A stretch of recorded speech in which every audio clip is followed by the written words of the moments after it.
All right, we are live. Welcome, YouTube. Everybody, chat. This is going to be just more of a casual stream for a little bit this morning. I didn't have anything going on, so I figured why not? Let's stream a little bit, have some fun, talk Tyranids, and in the background, I'll show you more of this later because this is some awesome new terrain. Hello, Vaudoon. I upped the, or lowered the latency on the stream, so hopefully now I can interact with you a bit easier. So hopefully that goes. Welcome, Ryan G. Welcome. Thank you guys. How are you doing this morning, everybody?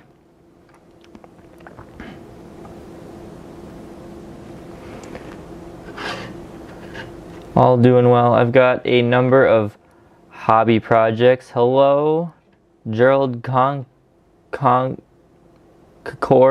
Franco. I'm not great with names. I'm really not, but we should be good. Number of hobby projects. I'm not going to do much hobbying on this stream. Just kind of want to chat. I will show off some stuff that we're working on, and we will just get into it. Hello, everybody starting to pop in now. Good morning. Yes, welcome live, catching it live. I'm trying to mix up, make sure I don't do the same time every time. That way I can get a variety, because I know the audience is through many time zones across the world. So want to keep spicing up so we can get a variety of people who join and such throughout the time. Let me know, what hobby projects are you working on right now while we're getting everything, or we're getting people to join this stream here. Any hobby projects? If you haven't liked the stream, please go ahead and do that. Appreciate it. That pushes it out to more people as a recommended stream to be hanging out with. I've got, for one, we've got this guy, Illuminor Zeres, I believe this is him. He will be being painted up later today and tomorrow for the next battle report. Still putting together Leviathan. Yep, I haven't touched my my Termagants yet, Leviathan. I need to do that. I got some painting. I've got 5 barb guns that are half done. Can we... oh boy. We got building the last few miles from to Leviathan. Yep. Definitely. Ryan, can we build a bug workshop? The new Biovore, and guess what its new stats will be? Yeah, definitely. We can do that later. Ooh, 1 second.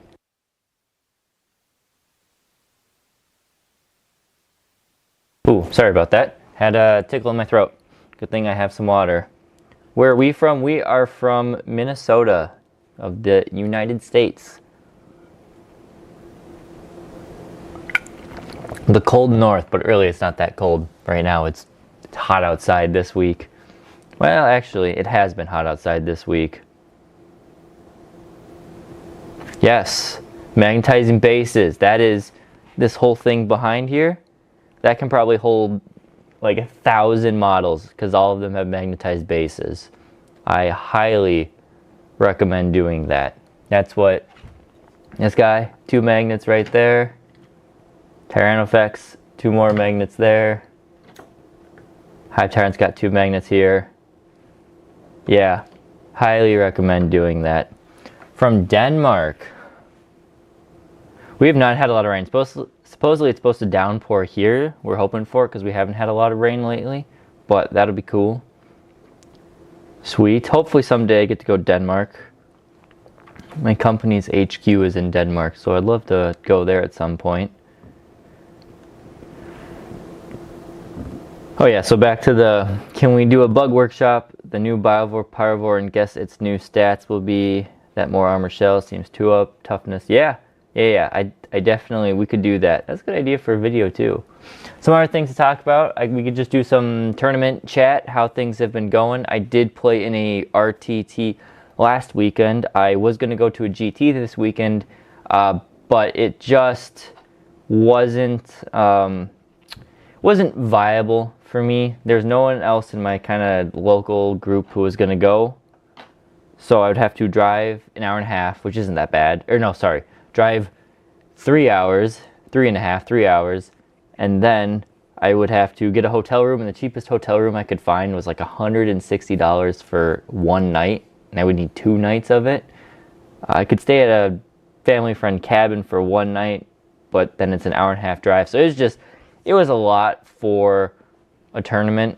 A little bit more. If I was doing it with a buddy, split the cost of driving and gas and hotel, then it would have definitely been doing that, and we wouldn't be doing a stream.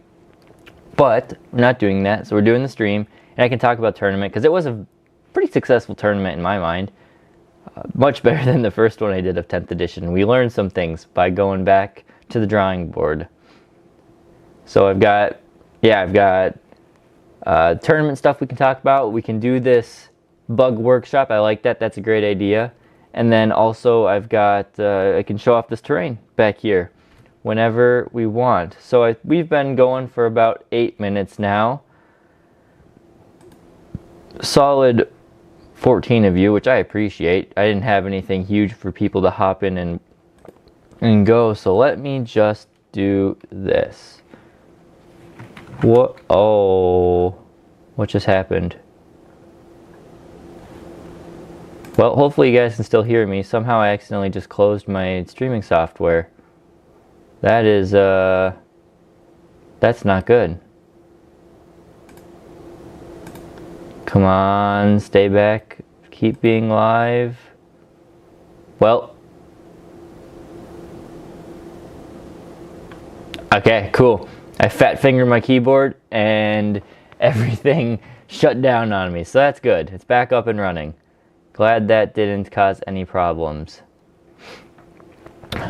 What was I doing? That caused me to lose my train of thought. Oh yeah, I was making a poll. That's what we were doing. Start a poll. Yes. It's not fat fingering this time. What should we do? Should we do first?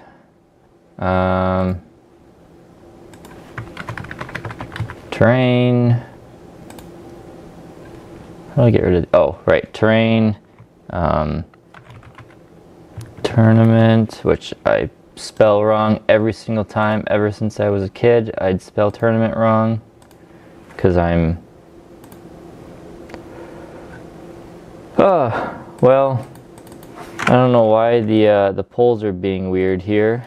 It's not allowing me to delete the yes or no option. So we're gonna have a fun poll here. It's gonna say, what should we do first? Yes, no, terrain, tournament. Ignore the no. Yes will be the bug workshop. Tournament will be tournament talk, and terrain will be terrain talk, obviously. Yeah, we can do some list review, definitely.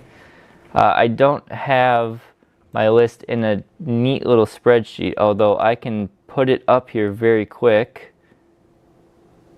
I wish the Warhammer 40k app had like a desktop version, because that would be very handy. Maybe it does. Does it?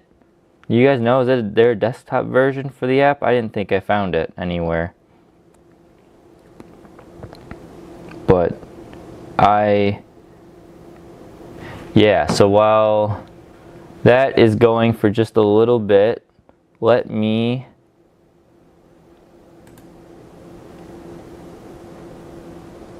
review our list. Yeah, I got a Discord.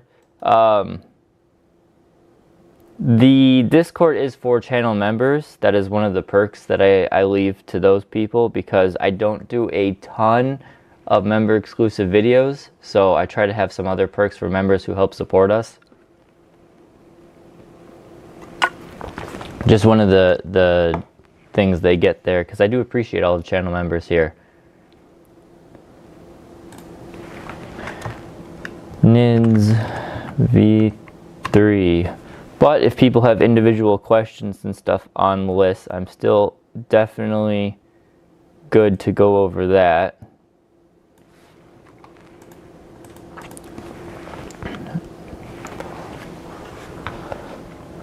But yes, in the Discord we talk about each other's lists, not just me, but all the guys in there. We go back and forth when people put in their lists all the time.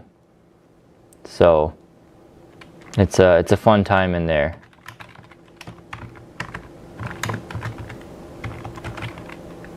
Well, Bologna.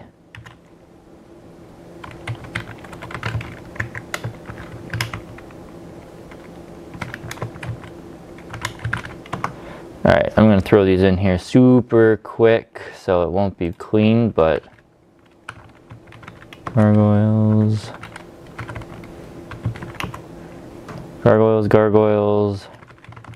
termagants, barbgants. Just so you guys have something to look at while I talk about the list, because, or you can copy it. For all I care, you copy it. It's not too crazy of anything.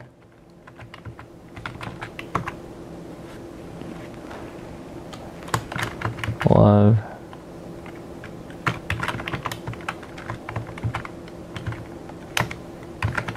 We got, okay, so you see current running list with double Psychophage, double Maleceptor. I do like the Maleceptor. You beat Gene Stealer, Cult, and Eldari. Very nice. Now I'm curious what the Eldari list was. Was it the 3 mighty Wave Serpents that just delete things like crazy? Not Wave Serpents, Fire Prisms, Wraith Knights. I've yet to play Eldari. It sounds terrible, in all honesty. Sounds like a bad time. But congratulations on beating them. We will have, we're gonna have Sam on the channel here soon. I was hoping to be this week. We have some models coming in that are being commission painted, and they didn't come in. They're supposed to be in yesterday, and they didn't show up. So we're trying to decide: do we still do the battle report, or do we wait for the models to come in? Hopefully this week. They're beautiful models, and they'll add a lot to the Eldar army. But part of me wants to wait. I was hoping to record that this weekend, but it doesn't look like that might be the case. And I have not had any luck with the Psychophage at all. I've used him. His 6-up Field of Pain has been decent, but I've just not had a great time with the Psychophage. Alright, we've had this gone on. Let's end the poll. Where are the results? Tournament, terrain, yes, got it. Alright, so we'll start with tournament stuff. So last weekend I went to an RTT. It was a 24-player event. Yeah, we'll do some list building stuff afterwards. So it's a 24-player event, only 3 rounds, just because that was what I had time for in a day. And I played Necrons round 1, and then I followed up with Night Lords round 2, so Chaos Space Marines. And then the final one was Space Marines, Space Wolves, but Space Marines round 3. And I went 3-0. Scoring-wise, it wasn't that high of scoring. The scoring, let me see if I have a picture here, if I can remember my scores. So yeah, my first game only had 69 points. My second game was 88. My last game was only 42. Now, we'll talk about those individually. The first game, actually, let's show you the list. Should I show you the list first? Let's show you the list first. Let me go to here. Can I make this bigger for you guys? There we go. That should be a bit, too big. Okay, that's hopefully a bit better. You guys can see that there. So this was my list. 2,000 points. Actually, I think it's 1995. So I had the Hive Tyrant with the adaptive biology, and he ran by himself. He is not, what my conclusion in playing with the Foot Tyrant for 1, 2, 3, 4, 5 or so games now is he is not a melee threat. He is not a shooty threat. he is purely there for support. Giving some of your things assault and using that free strat, you're basically, if you do it right, because his ability is every turn, not every battle round, that Hive Tyrant is 10 CP if he lives the entire game and plays all 5 rounds. He gives you 10 CP in a way. So that is why I take the Hive Tyrant. Yes, he can do stuff in melee, but you can't run him into a tank and expect him to kill the tank at all anymore. It's unfortunate, but still, Hive Tyrant, the adaptive biology to keep him locked or a little bit more durable if he has to. And then an interesting choice a lot of people say is I'm running a Neuro Tyrant with the Synaptic Enhancement. So you can give the Synaptic Enhancement to a Synapse creature and it just buffs their synapse range by 3 inches. So my Neuro Tyrant had a 9-inch synapse range that allowed him to sit up in a building, be an inch off the wall, and still have a decent aura of giving synapse to some of my units as they move around. I really enjoyed having him. His Shadow in the Warp, that's something we'll talk about. Shadow in the Warp for me, I want to put another poll out here because I'm assuming most of you guys are Tyranid players. Has Shadow in the Warp been useful? I'm very curious to see what people say. There you go. I'm very curious to see what you guys say. For me, every single game I've played, Shadow in the Warp has scored me points or denied my opponents points. Now, this is also, I've been running the Neuro Tyrant in most of my lists. I think in a way you have to make the most out of Shadow in the Warp. Without it, I can totally see it not being that useful. But for me, with the Neuro Tyrant being in my list, Shadow in the Warp has been oh so insane. So first off, in the Necron game, Shadow in the Warp went off and it made one of his destroyer lists fail, and then it made one of his Catans fail, and that the destroyers were holding an objective, so they couldn't hold that, so we got no primary there. The Catan was contesting an objective, and he then failed, so we couldn't contest the objective. Now, on top of that, the Catan failed a final save, which I was trying to kill him. All of my secondaries relied on basically killing this Catan, and the Catan could not use any of his stratagems for rerolling or defensive, whatever the case was, and that allowed me to kill him and rack up a ton of points there. So that happened the first game. The second game against Chaos Space Marines, Night Lords as they were, he failed a ton of Battle Shock checks. The most important one was he failed them on a big blob of Possessed, which allowed him to, or made it so he could not use any, Possessed have access to so many good strats, and he couldn't use any of them on him. So that was game changing. The Shadow in the Warp going off, again, denying a ton of primary for him because they were units that were on objectives, and then some of his key blobs still could not use strats, and that came up. So that really helped there. And then finally, in the third game, I had a big unit of Space Wolves that had marched on to the table, or they teleported on, Thunderhammer Storm Shield guys, and they swarmed my back objective. And it was, I needed to hold that. And Shadow in the Warp came in, and a few key units, one of them was his big Eradicator boys, they failed, and they could not fire Overwatch then. So that was huge. The other one was the Terminator Squad on my home objective. They failed. I was able to claim my home objective, and that gave me a chance to keep staying in the game. So I have really, really enjoyed Shadow in the Warp. Yes, it is pretty random, but for me, it comes into play every single game. You saw it in the battle report when I was playing Connor against his Custodes. That key unit that was sitting on objective failed their Battle Shock. Not only did he have that score that points for primary, but he also was not able to use his fight first strat on that unit. Now it still ended up dying and stuff, but I actually played one rule slightly wrong there. Anyway, still, it has come up a lot. Let's see what you guys are saying so far. So, how many people have voted? Yeah, you know it. We have low latency. You guys have voted. If you want to vote, you voted. So we'll end it. And it's looking like only 25% of you say yes. Oh, only 8 of you voted. Come on, guys. Only 8 of you voted. So we're hearing, I've yet to see someone fail Battleshock test from Shadow in the Warp. Oh, that's unfortunate. Curious, are you using the Neuro Tyrant? Because that -1 does help. Still too random. Don't have any control over who fails what. I totally agree. Battleshock is not just very penalizing. You can score a few more points and it might foil your opponent's plans to use strap, but that's it.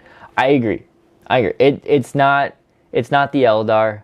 It's not Thousand Suns for their special rules. It's not even Grey Knights for their special. Well, Grey Knights is, you know, so-so, but it's not great, but I still do like it. But yes. Yeah, countering primary. Only had one game where nothing failed due to shell, and that was with the Neuro Tyrant. I don't play Tyranids. You don't play Tyranids. Well, I appreciate you still watching the content if you don't play Tyranids, so thank you. Garden Orcs, yes. They'd be affected greatly. They have a lot of leadership. Played maybe 4 games of 10th. Oh, well. Yeah, Knights and Custodians aren't going to fail too often on their ones, but still. Okay, so it's interesting to see. What I was very anti-Shadow in the Warp when it first dropped the rules. I was like, oh, that's cool, but then I was like, oh, it's not very good. Now I can't argue with it. At least when I take the Neuro Tyrant, I'm not arguing with the results because they're pretty good.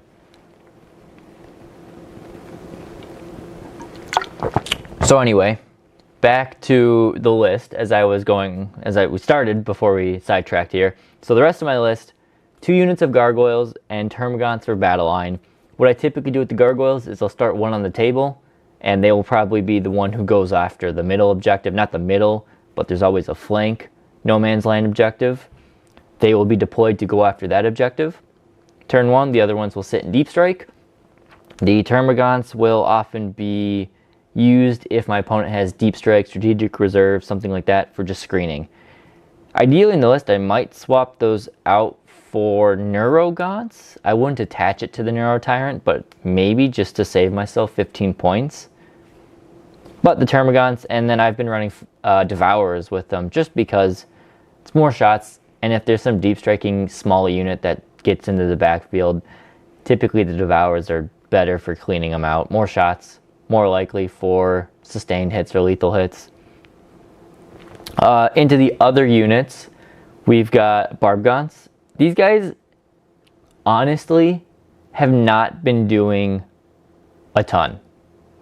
They did almost nothing against the Necron opponent.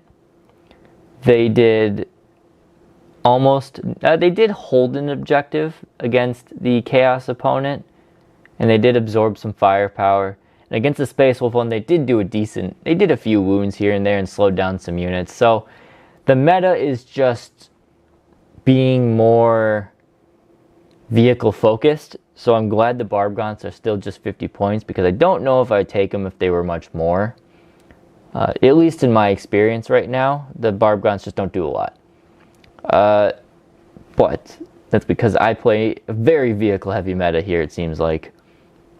And that's the way 10th edition is. So we have an Exocrine. Oh, I love the Exocrine. It's very, very good. It did some decent damage against Necrons. Nothing crazy, but it did some good damage. Against the Thousand Suns. No, sorry, Thousand Suns. That was last night. Or 2 nights ago. Against the Chaos Space Marines Night Lords, the Exocrine did a good chunk of damage. But against the Space Wolves, man, holy crap, I've never seen a model go off so much against one army. He dropped 8 Blade Guards slash Lieutenants. Dropped 8 of those. Not in one, but throughout the course of the game. He dropped probably another like 7 or 8 Terminators too. And I think that was it. But still, that's a lot of points that the Exocrine just dumpstered with his shooting. Very, very good stuff. To be fair, my opponent had pretty bad invuln saves. But Exocrine doesn't care in the end. He did well. The two Harusfexes are an interesting point here. The two Harusfexes are tough. In my games I've played with the double Harusfex, they very rarely make it to combat because I am bum rushing them at the objectives or at my opponent. However, they're pretty good at absorbing firepower. It is nice to put one up in the front line, give it feel no pain with the strat, and hope it tanks a shooting phase. It is only 125 points, so if it gets thrown away, it gets thrown away. But man, when that thing made it into combat against the Thousand Suns, oof! I keep saying Thousand Suns. Against the Night Lords, Blue, Chaos, you know, I get it mixed up. Against those guys, man, he tore, both of them just tore models to shreds. So I loved it. We got chat. Daniel Bex, sup? How you doing? Nice to see you. Let's see. Let's go back a little bit in chat, see what's going on. Necromancer Goblin, planning to try a monster mash list against my friends using both kinds of hero duels. Hero duels aren't horrible as long as your opponent aren't knights or aren't running pure full reroll las cannon style things. I think the hero duels are solid. I do personally like the side hero duel. I have a sour taste in my mouth from the first tournament I went to where it just got obliterated, but I think the side hero duel has got some great play. Excuse me. Ryan, gee, my list is super vulnerable versus orcs. How do you deal with truck spam? Ah, sure. Outside of zones with my mouse scepter, it's really hard to deal with trucks. That is something I was actually thinking about when it was coming to my AdMech.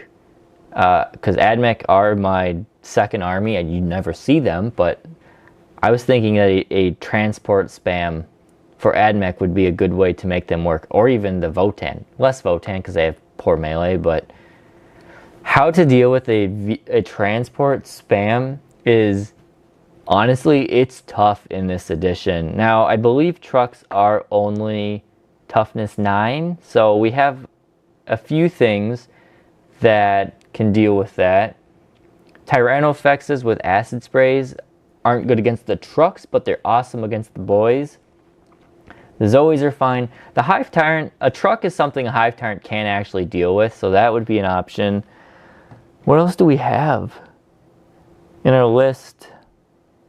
Yeah, you know, that's a tough thing. You don't want to cater too much to the anti-tank, especially if you know you're going against an Orc Green Wog or Green Tide, because that is cool. I'm going to be honest, as Connor and I have joked on this a lot, Orcs is something we know so little about. I'm actually thinking of this is probably a next year's project, a 2024 project, but I'm thinking of building an Orc army.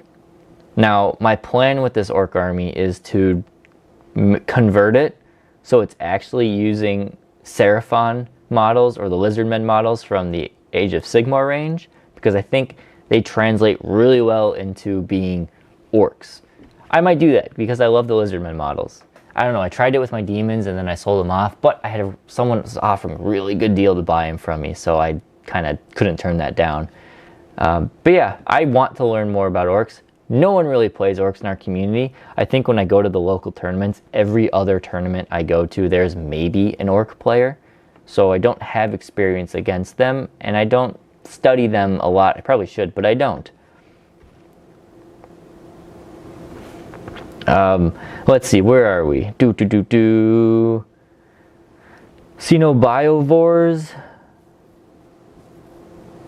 Yeah, I won't say in these games that I was talking about in the tournament that I maxed out my secondaries without Biovores, but as I get through the list, I do have my ways of doing those secondaries, and I think it's better than Biovores. Would I be opposed to slapping in one Biovore here? No. What would I get rid of? Probably my... There's ways I can sneak a Pyrovore in here, but I just... yeah, I'm still personally trying to play without Biovores just because who knows what happens when the Codex drops. If the Codex drops and they still say Biovores can do it and it's still all the same, then maybe that is the way it is. But for now, I'm trying to avoid the Biovores, as you saw in my video on Monday. We do have a lot of little anti-tank. Barbgaunts are nasty against Code. Yes, I'm looking forward to playing against Connor and his Custodes more and get more Barbgaunts against him, because I think Custodes and Death Guard, because they're so slow and they like to play kind of Terminator heavy, and Grey Knights, but Grey Knights can teleport, so I don't know. Barbgaunts would do very well against them, slowing them down. Chris Cad, I've shifted more toward melee focused army with the Barbgaunts help, and then the Biovores as well. My biggest issue with being melee focused as Tyranids this edition is that I struggle to get things into melee that I want. With the fact that we lost every single instance of advance and charge, or did the Gene Stealers keep it? The Gene Stealers might have kept it. I haven't used them yet. Losing advance and charge or any access to hand out advance and charge really hurts a melee army. So that one hurts me, and it's one reason I've stayed away from it. I wish I had the speed that I did in my old 9th edition Kraken. Oh, how I miss that. But yeah, so that's why it's much more slow moving up the board type of style. Let's see. Wonder if the upcoming Norn Assimilator will be an auto include supposed to... Oh, I wonder. The Emissary and the Assimilator. I think they could be. I'm very curious to see what they look like on stats. We will obviously...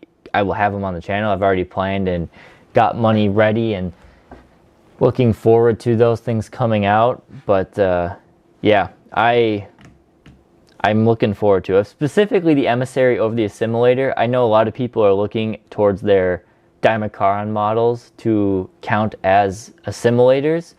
I too have a custom-made Dimakaran that no longer has a home, so maybe we'll work on some base adaptations and see how he fits on there for, you know, at least non-tournament games or something. Hive Guard are good against anti-tank with shot cannons. I don't know how they really would do against the rest of the thing, but they're not a horrible option. I do want to play with them more. What is your opinion about the Neurotyrant? Yeah, if you joined late, Daniel. We talked about the Neurotyrant earlier. I love it. It doesn't do much, but its flamer is great, and its ability to manipulate Shadow in the Warp is awesome. So I really do like that. Be an amazing... Oh, thank you. I'm looking... Maybe I'll do it. Maybe I'll do that Orc Army conversion. Issue with the Hive Tyrant is that I'm seeing Squigosaur. Squigosaur is good. Okay, good to know. Yeah, like I said, I don't know much about the Squigosaur. I love the model. I want to paint one someday, but that'd be interesting to see. Yeah, Hive Tyrant he's just not good. I threw him against Magnus the other day, and he didn't do anything. Full rerolls, lethal hits. Well, not quite. Hitting on 2s, lethal hits on 5+s because I used the strat. Wounding on 5s with full rerolls because twin linked, and I did 2 wounds to him or something. So, and then just only having 10 wounds and not that great durability, he just gets wrecked. 2 friends run orcs very differently. Interesting. Yeah, 2. Hormagaunts have advance and charge. Duh. Yeah, so that's our only instance. Yeah, totally forgot about those little guys.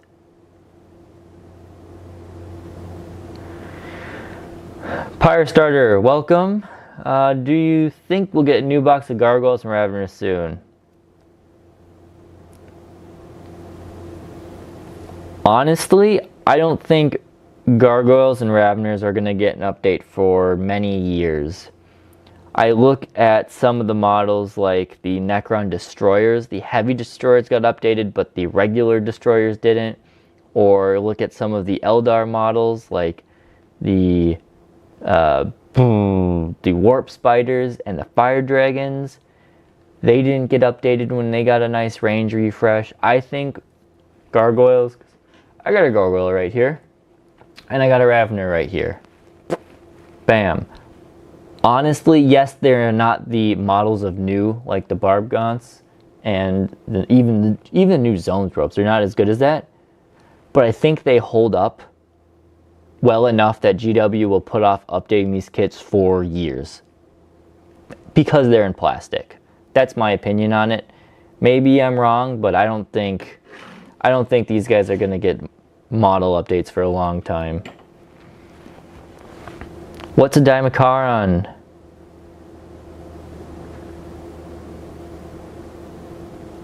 Daimakaran is a Forge World model. A big, scary Forge World... well, he's kind of scary. Daimakaran. Bam. Images. This. There you go. There's your Daimakaran. For those of you who don't know what it is. It was a Forge World model. It is, in some people's eyes, this was one of the coolest Tyranid models out there. Honestly, he was not my favorite. I think he was cool, but I thought maybe the pose, I don't know what it was, but something about him was just a little goofy to me, but a lot of people had him in a very special spot in their Tyranid collection. So it was a shame to see him getting sent to Legends and still not have a point cost yet. So yeah, it's unfortunate to see them go, even if they're not my favorite. But there is yeah, I think they did it because of the Norm Assimilator. This thing and the Norm Assimilator seem like they're going to be pretty similar models. So if you want the Assimilator, if you have one of these, you can probably fit it just as an oversized Assimilator. Maybe height-wise, he's maybe a little... He's probably equivalent height, but he's probably longer. Because the other one stands out. He stands so vertical. Kind of like a Hive Tyrant. The Assimilator stands so vertical like a Hive Tyrant. He's not very long like a Tyrannofex is. So, yeah, that's those guys.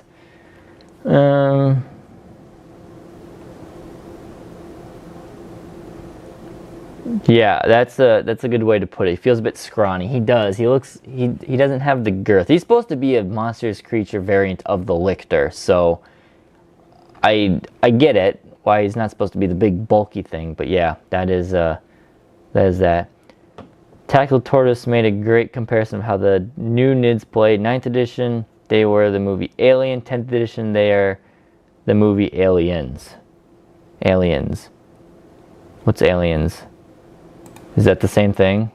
I know Alien, but Aliens movie? I'm gonna get a whole bunch of things. Oh, it's the same one. Okay. I watched the original Alien when I was a small kid because I loved aliens and stuff, but I don't know if I watched any of the others after that. My heart as a child was claimed to Star Wars as a kid, so that's where I've got all of my stuff. All of my movies was just Aliens 1 and Aliens Part 2. Okay, so that is what it is. Yep, not crazy. Alright, so back to the list. So where were we? Harusfexes, they're your distraction Carnifexes, but if they do hit melee, they're pretty good. Maleceptor, loving the Maleceptor. Can never seem to roll more than 3 on my d6 for his shooting, but he's very, very good. And his Encephalic Diffusion ability, if it's even still called that, is good when it happens. When you can get it close, it kind of keeps his durability alive a little bit. His melee is alright, but, you know, his shooting really does shine, especially because some armies, like Space Marines, if they're not running tanks, they're running 2-up save, 3 wound models. And guess what? The Haruspex is the Maliceptor is very good at killing 2-up save, 3 wound models, at shooting at least. The weird little guy in my list is the Pyrovore.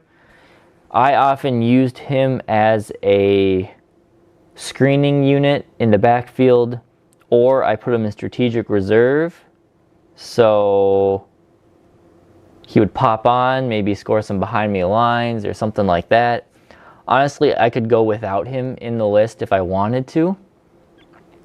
If I got rid of the Pyrovore, if I got rid of or downgraded the Termagants to Neurogons, and I got rid of Synaptic Enhancement on the Neurotyrant, that is 60 points. I could, unfortunately, can't really do much with that. I could add an extra group of Termagants.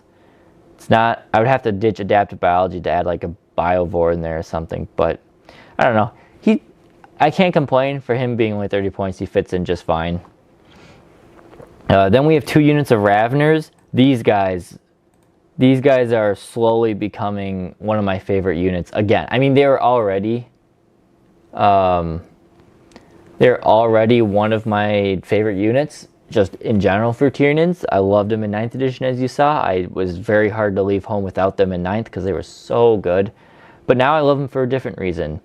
Yes, their melee is pretty good at killing like screening units and stuff. They really clear them up. 7 attacks that are twin linked. But the ability to burrow and then pop up and then burrow and then pop up and do those secondaries that are normally tricky for the rest of your army to do, it's awesome. I do not throw these guys into melee unless I absolutely have to. I keep them in the corner or I leave them deep strike and they just pop up and then they go down and then they score some secondaries and then they pop up and score secondaries and they go back down and then they score them again. And yeah, I cannot, the amount of points that these Raveners score me in games is insane.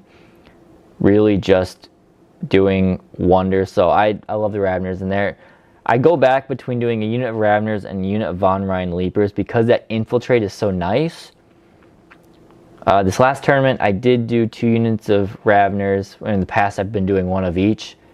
Currently I think I like the dual Raveners, but I've had a number of instances where having the Leapers deployed on an objective ahead of the game is very nice. They just, once they get there, they're there, and then they kind of run away. So that's where I've been using the Gargoyles to move to that first objective instead of starting on it. So it kind of works out the same way. Then we have the Trigon. He doesn't do much in melee. Actually, to be fair, this whole tournament I played him as he had 10 attacks. He actually has 12. Totally just didn't notice that until the end of the last game. I was like, oh shoot, it's actually 12 attacks. Didn't matter. Maybe those 2 extra attacks would have done something, but he's great. The ability to rapid ingress him 3 inches away from your opponent really can put some mental strain on your opponent if they're not careful. So first off, they have to think in all their movement phases, okay, a Trigon could be popping up anywhere. Do I want to screen it out? And if they don't, well, then a Trigon pops up, and now it's like, okay, my plan was to shoot this monster, but do I want to kill this one or do I want to kill that one? I like to put this either on an objective or right behind line of sight, so maybe something can shoot it, but it can just swim around the edge and lash apart some models. The 2 places in each of my my 3 games I played in the tournament, the Night Lords, he popped up and charged a whole bunch of, well, he popped up in his turn, and then my turn he charged a whole bunch of the Possessed, and they are 3 wound models, so he just gutted half of them. There was a big block of 12 or something, but he gutted them, half of them, which was great. The rest of the shooting dealt with the other half. In the Space Wolf game, he popped up right next to those stupid Desolators, survived the shooting, and then in my turn just gutted a bunch of Desolators, which was really satisfying to do. And then he was on the home objective of my opponent. There's nothing you can do about it. So, love that. And then Necron game, I popped him up. It was all all hands on deck for my opponent to capture this one objective. And he had to charge a model, charge Raveners to get onto the objective, or Maliceptor to get on the objective. So I put my Trigon up there, so now he had to deal with 2 monsters to claim that objective instead of just 1. Trigon did die, a very painful death due to heavy destroyers, but it was shots that he had to put into them to score secondaries, and it diverted the attacks from the rest of my force. So, loving the Trigon a lot. Tyrannofex is tasty.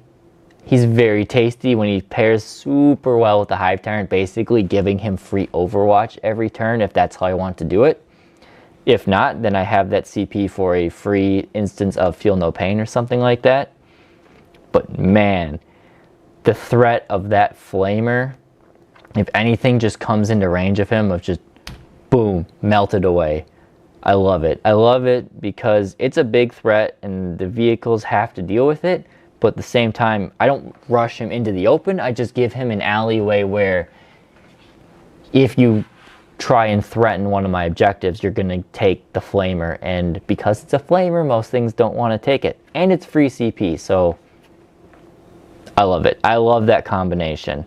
I think in all of my games, the Tyrannofex has only died once. And that was against the Necron guy who had just an absurd amount of anti-tank shooting. So yeah, he died. But he did wonders there as well. And then finally the Zoanthropes. Unit of 3 and a unit of 6. I like them. The unit of 3 kind of supports my weaker flank with Synapse and just having some heavy firepower over there. The unit of 6 kind of floats around the middle and waits to find those key targets, and they just delete things. So very happy with how this list has been going. So far it's 3-0. Technically I don't own 2 Harsfexes. I proxy a Toxicrin with claws magnetized to it as a Harsfex, and at least in the RTTs. The TOs, I know them all well, they don't care.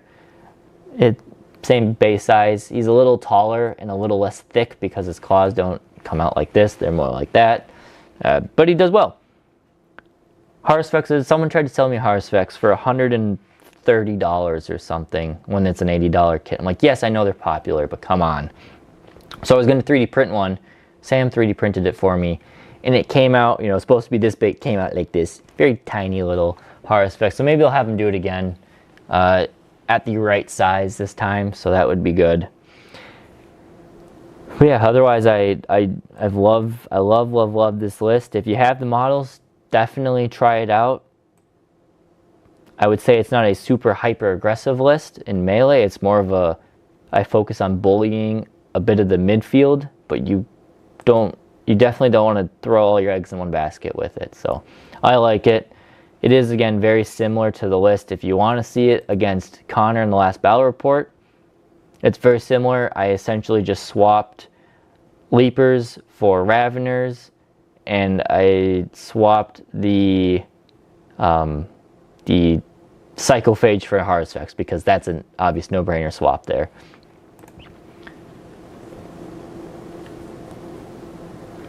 Let's see, so comments coming in here, alien comments.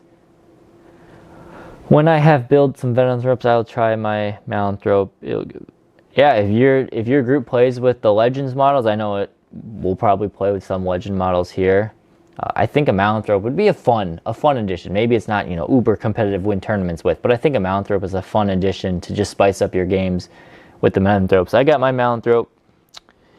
He's somewhere over there in my storage for my bugs. So, yeah, I like him. No Venomthropes. Yes, so my thoughts at the beginning of the edition were Venomthropes seem very powerful. Give them to everything. But the more I play, unless I'm running heavy infantry, I don't think Venomthropes are worth it. Because Venomthropes give stealth to the infantry, which is great. However, at least in our local meta, we play with a pretty dense amount of terrain. And most things, if you position properly, are going to get cover based on the way cover works in this edition.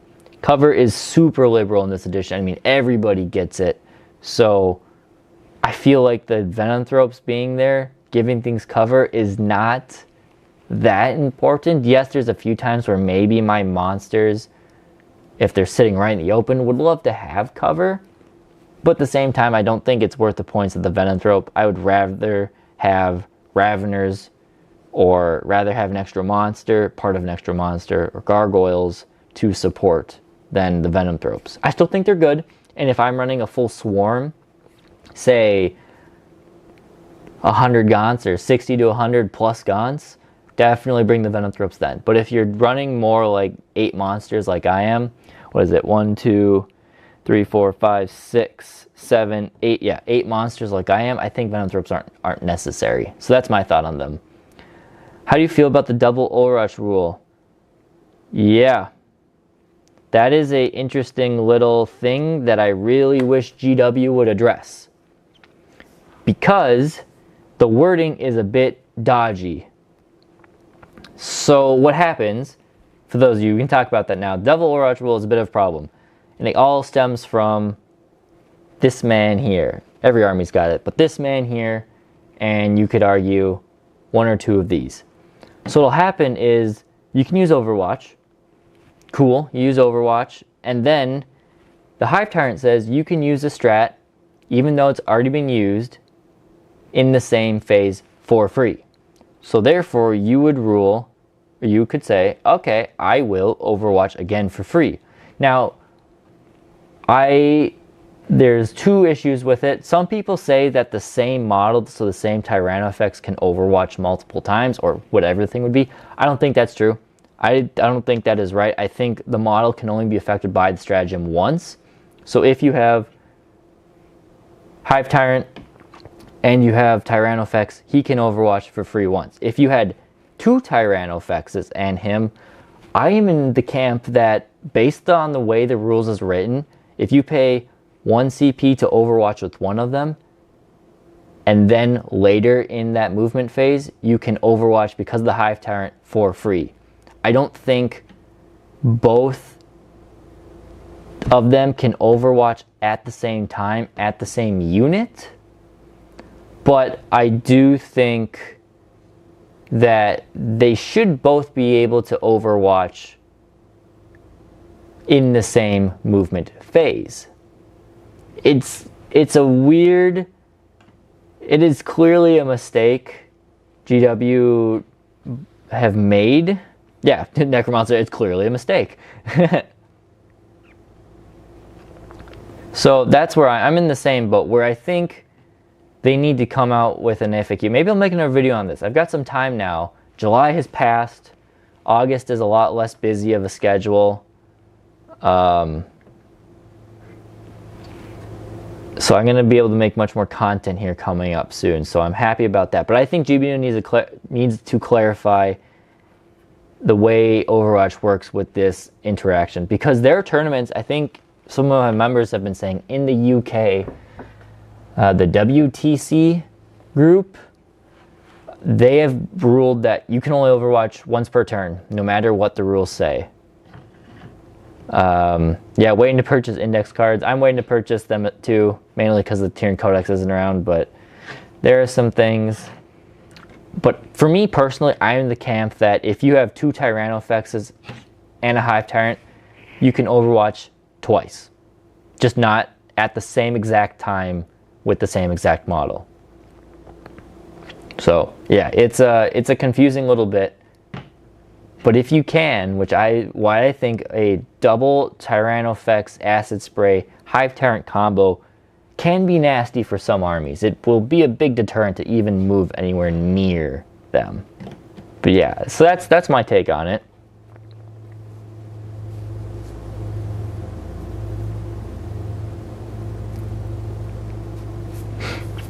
Some other stuff. Coom Eternal. I've only played 1 game of 10th so far. Nid Victory. Nice. With a goofy all-flyer list. Interesting. All flyer, like Flying Hive Tyrant, Gargoyles, Harpy, Hive Crone flyer list. That'd be interesting. I'm curious. That's the one thing I can't really run. I only have 1 flying hive tyrant, 1 harpy, and 20 gargoyles, so I can't run mass flying bugs yet. But I want to get there. Alright, so we're back. Yeah, it comes down to that even if it's already used by another model in this phase. I think they confirmed they intended to only bypass the once per phase. I think so, yeah. Flow-In says, I don't understand why we all struggle with 10th rules when it's just trash, stick with 9th. You know, 9th was good. Not going to argue. 9th, especially at the end of the game, end of 9th edition, if they were to tone down guard a little bit and maybe World Eaters just a little bit and then bring up Thousand Suns and Death Guard, I think 9th was in a good place. I do argue that 9th was super complicated. And now, part of me is like, that was okay, because I was selling those Etsy tokens that a lot of you bought for helping keep track of everything, not just for Tyranids, but for every army. And that was great business. Now that 9th is simplified, I don't really need to sell those as much. Yeah, there's some... Now, I'm going to give it... I give benefit of the doubt to GW when it comes to this stuff. A lot of people do bash GW for having all these rules issues, but their team is, I mean, their team is not thousands of players. The issue, and it's the same way in video games, it's just video games are easier entry access, essentially. They can playtest, and I believe they say we've been playtesting this for months or even a year. I believe it. The problem is playtesting a game that takes 3-4 hours to play.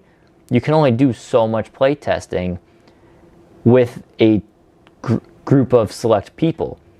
When you bring it out to the masses, you get all of these things, and it really just gives you a ton of data. So I don't give them a bad time for that, because it's the same thing with video games.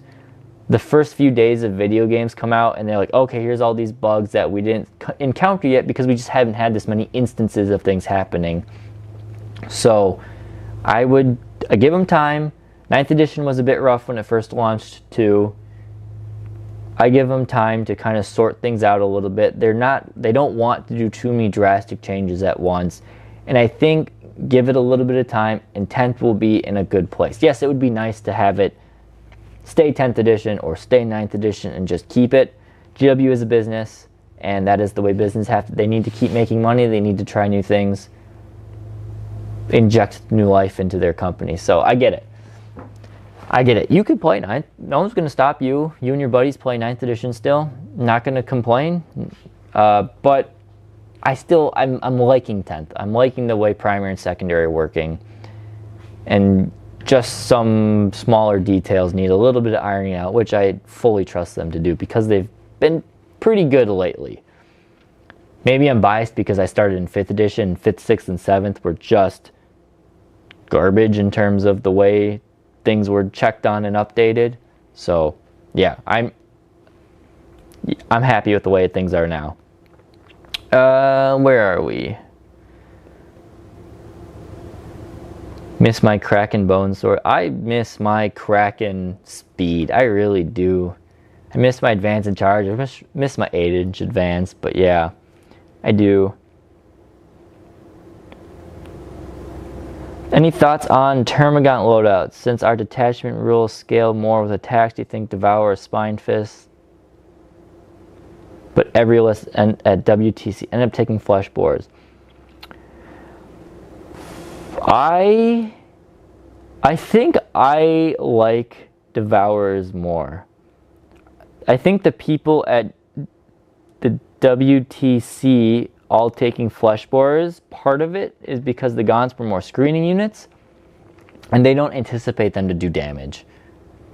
I do think though, if you really are teching into it, and maybe they just have the new models that only have flesh borers, but I think when Devourers come around, Devourers are the way to go. If you are bringing a Termagant, you absolutely want Devourers, because the Termagant gives the Devourers lethal hits, so you can take a detachment, in our current detachment, give them sustained hits. So now they have sustained and lethal hits with all of those shots.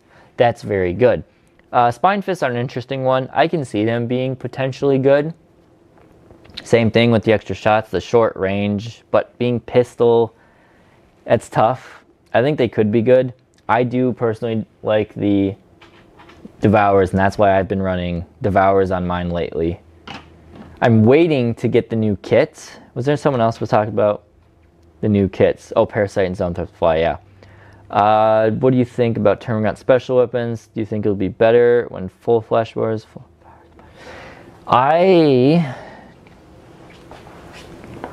Yeah, I'm curious to see what they do with the flesh bores.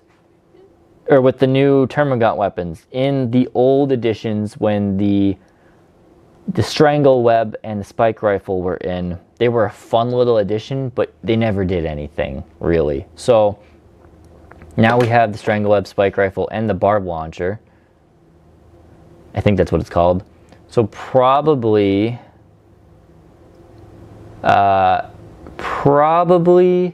the Barb Launcher might be an auto-include as long as it doesn't have any weird degrading profiles on it or something there that would hurt the rest of the squad. But I think it might be a case of why not take them. My plan is to, I gotta figure out all of my gaunts, go with what loadouts they have. Then I have my 40 ones yet to be built, and I'll probably buy one or two of the new kit. Maybe one of the new kits, and then, because all the arms are just extra, so I can build with one kit. I can equip my Leviathan models with Flesh Bores, Devours, and Spine Fist, so I can have 10, 10, 10. I already have 10, 20. I already have 30 with Devourers that are painted in my nice scheme. So then I would have 40 Devourers, and I could make 20 Flesh Bores, 10 Spine Fists. Something like that. So that would be good. But I don't know. Oh, and the other thing I want to do is I'm trying to buy some more Barb Gaunts, because I'm wondering if we can just use the Barb Gaunts gun and put it onto the Leviathan Termagant, and maybe that'll fit. That way it can have one of those and everything. It's going to be tricky to see. Once we get the kit and the rules, I'll do a video on it to kind of see what I learned from it. Sad because of retrofit existing gaunts? Maybe. But again, most people don't know the difference between a Devourer and a Flesh Borer. The big thing will be the special weapons. You need some way to indicate what is the Barb Launcher, what is the Strangle Web, what is the Spike Rifle. But Devourer versus Flesh Borer, who knows.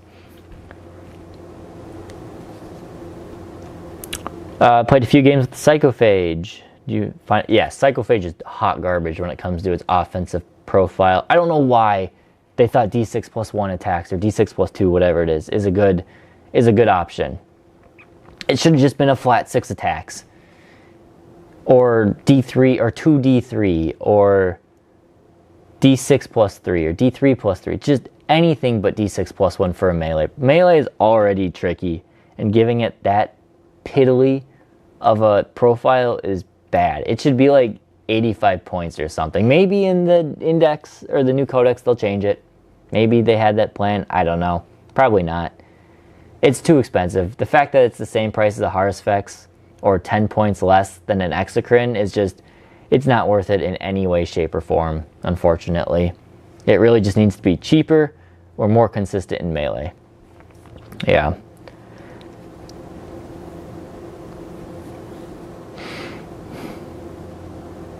Any idea on how the Emissary Assimilator are going to play?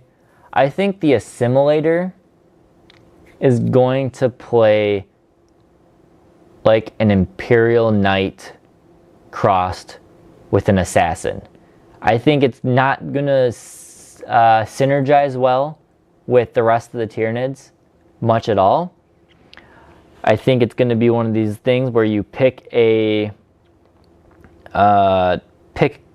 unit, you pick something at the beginning of the game, and it's going to get a whole bunch of benefits to attacking that target. Whether maybe it's holding a certain objective or killing a certain unit, model, character, whatever the case is.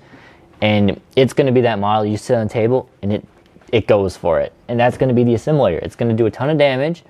and it's going to have one goal in mind. That's kind of how they said it. So it'll be fun, but I don't think it's going to synergize well with Tyranids, and Tyranids kind of need synergy to play right now. The assimilator probably will be giving out buffs to your units. It's going to probably have that ability where it's pick one of these 3 things like all the other faction warlords have. All the Primarchs or Primarch equivalents will say pick one of these 3 things, and then it gives off that type of aura. The emissary is going to have that ability. It's probably going to have 1 or 2 other abilities. Maybe it also gets to pick an enemy target, enemy character, and get bonuses against that. Maybe it gives out, I don't know if it would give out CP because that's Swarmy's thing. Not sure on that, but I think it's going to be pretty good. It's probably going to be assimilator. It's probably going to be like strength, I would say 14 or 16 in melee. Those harpoo things will probably be like 12s. And then it's the emissary, I'm guessing it's going to be like a strength 12, maybe. Hopefully it's at least 12, so it can wound the tanks and stuff on boars. Yeah, that's my thoughts on it. And psychic, some sort of sweet psychic power. Maybe it'll be like a zoanthrope where it's got 2 modes, where it could have like a 3-shot las cannon profile and maybe like a 3 or 2d6 or 3d6 flamer profile. That would be really cool. Maybe it can have 3 modes. It can have a blast, flamer, and a lance version. That would be awesome. But yeah, something like that. From what I understand, Spike Rifle will be high AP, Strangle Web, lower speed. Yeah, I'm not sure on the special rules, because they didn't really have special rules back then. But yeah, high AP on the Spike Rifle for sure. The web might just be a flamer, but I don't think the barb launcher is going to give the slowing thing. I think the slowing aspect is going to be something that stays with the barb guns. It'll just be a D6 blast gun at strength 5 that the Gaunts can hold on to. So that's why I think every Gaunt squad probably wants a barb launcher if it is the exact same gun that's on a barb Gaunt.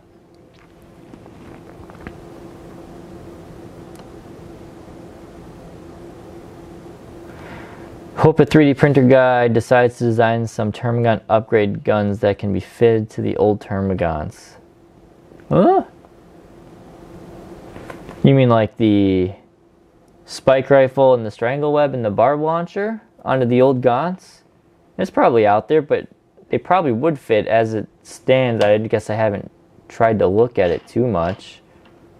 Someone out there will have something going. Yeah, 3D print for Strangle Webs will be a big one, and Spike Rifles, because no one's going to want to... if you really do only get 1 of each for each kit, and we already have all of these Gaunts, you're going to need something to get your new Termagants painted up. So I'm glad I didn't build my 40 Leviathan Gaunts yet, so I'm happy I did that. Purchased Psychophage for 15... brand new off eBay. Don't plan to run it. Cool model at least. Oh, when the Psychophage comes out brand new as its own standalone box, if it ever does, which I assume it will, but when it does, if it does in like 11th edition or something, it'll probably be like a $50 model. So yeah, that's kind of why I picked up a pair of them, is just because if these are ever good, I'm going to want to have a couple of them. So that's why I have 2 of them.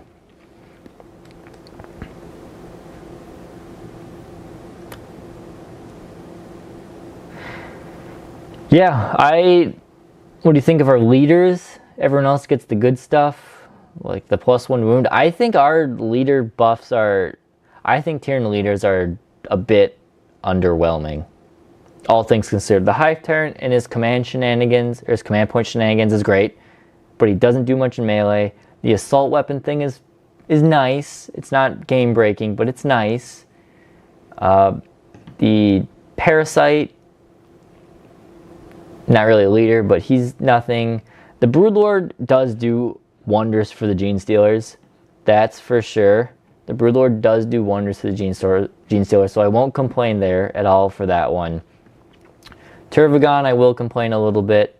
I wish it had that wall of flesh ability, or some like an invuln save or something just to give it some durability. I've always wondered why, although, yeah, I've always wondered why the Termagant never had like a 5-up invuln save. All the other psychic bugs have an invuln save. Zoanthropes, Tyrants, Maleceptors, they all have an invuln save of 4-up or something. Why does the Termagant not at least have a 5-up invuln? I don't know. It does good benefit, but it is weird for that one.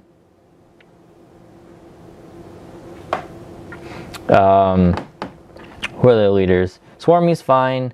The Flying Hive Tyrant's in a rough spot, and most out of all of them, the Winged Prime is just hot garbage. The Winged Prime sucks.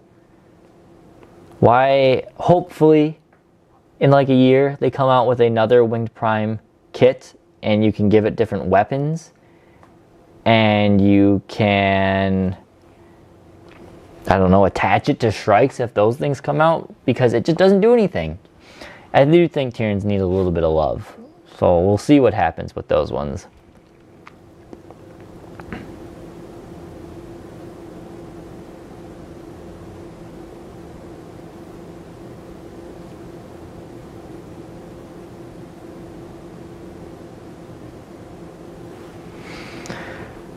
Oh boy, yeah, let's see.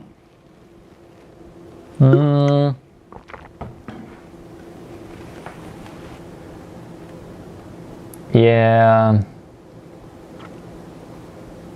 Yeah, Winged Prime, talked about that.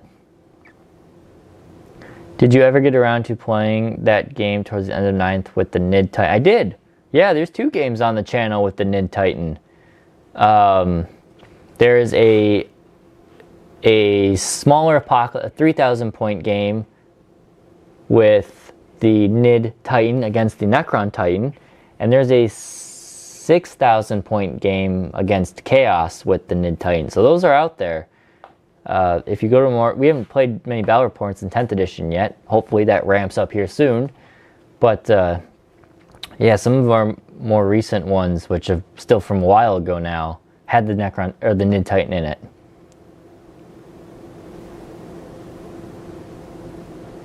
Oh, I see what you're saying. For the units attached, yeah. Yeah, it's a weird, it's unfortunate. Because, yeah, if he's attached, he doesn't do much, so.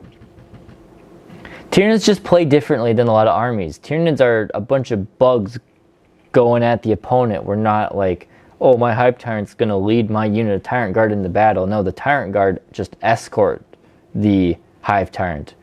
Or, our Tyranids just thematically play differently, so that's why they have to have all these auras. But at the same time, the way characters work is because they play thematically, their characters will get blasted for being in the open, whereas they were in 9th edition, they had sometimes a level of protection. So it is an interesting there.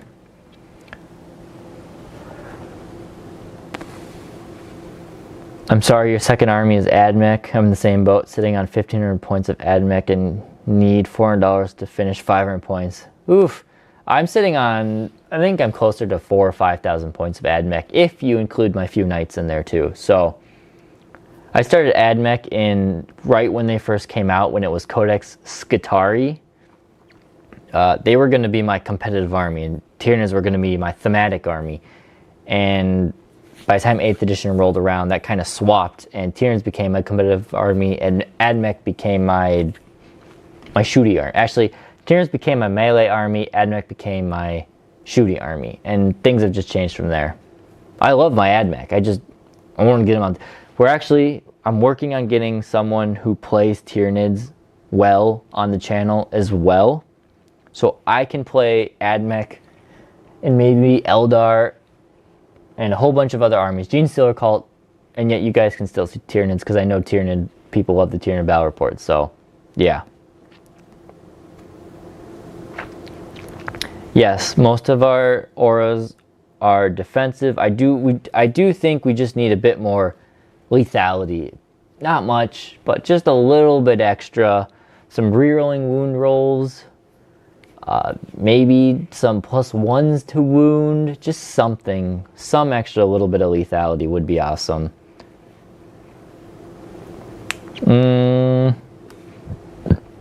Oh, excuse me. Less rerolls, less killed. That is a lot of just the Tyranids, yeah.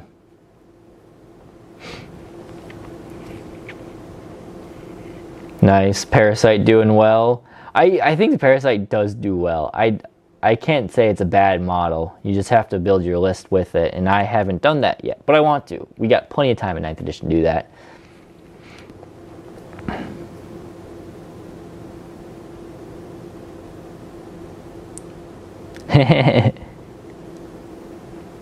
Extra AP on characters, that could be cool.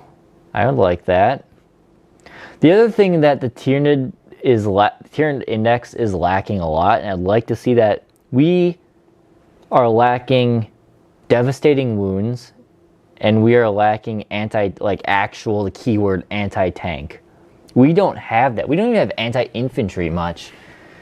A lot of armies that playing in these tournaments and playing against all these other armies is just, oh, here, and our strats aren't, Tyranids are lacking a bit. Our strats aren't great. We don't have any of these anti-keyword combos that everyone else has. And we don't have, well, I guess that's it. Those are the main things that I complain about. But it's just like, if Tyranids had like an anti-tank 4+, I mean, I don't know, it's tough. It's tough. I get the balance thing. There's a lot of things I would change, but I don't need to ramble into that right now. I just want to see where the Codex is, because it's what we're living in right now. We've only got a few more weeks. I think, if I look at the calendar here, I think the Tyranid Codex is going to go out for pre-order. It could be like the 26th of this month. So in what, 4 weeks from now we could see the pre-order. What was it? I want to check. The first day of fall 2023 is September 23. So the 23rd of September is Wednesday the 23rd. So I'm guessing they said autumn, because they're UK, you say autumn, I say fall. So yeah, I'm guessing pre-order comes out the 26th of August, sorry, and then the Codex drops October. I hope it doesn't drop that day. Saturday the 2nd. We have Labor Day in the US, and this is a nice holiday weekend. They always drop good stuff on the holiday weekends. I'm supposed to be out relaxing that weekend, not building bugs. So, who knows?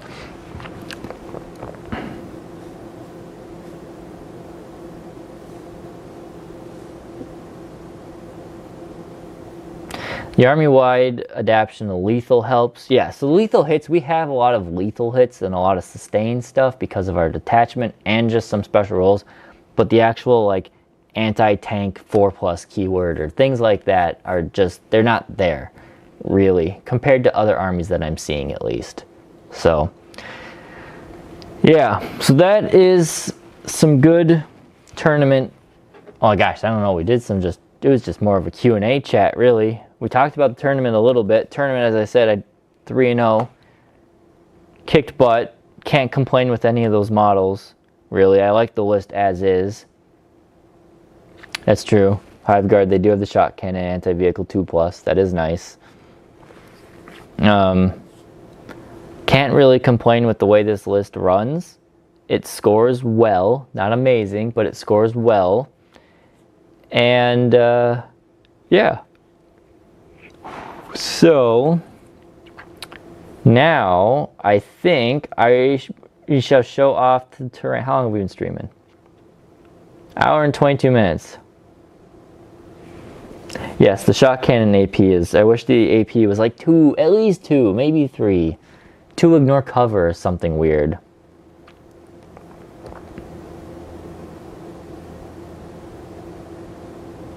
Melee focus list. Yeah, melee focus lists are going to be tricky, but I think they're out there.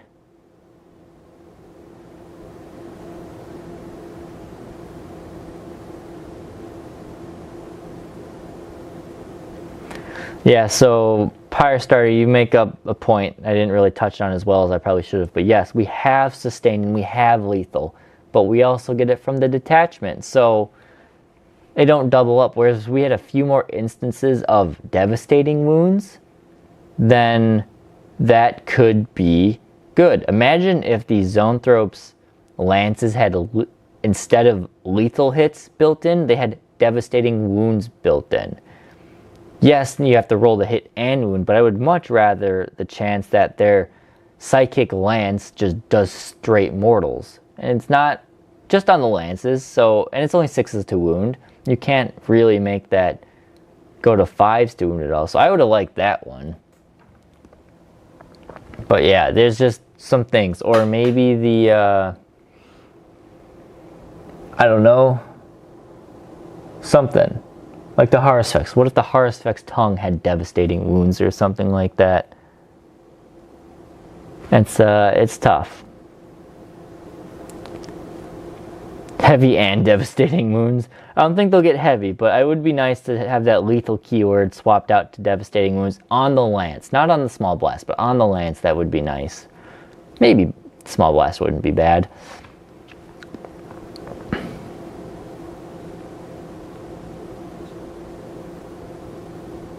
So fortifications took a bit of a backseat in 9th. Can you see any resurgence?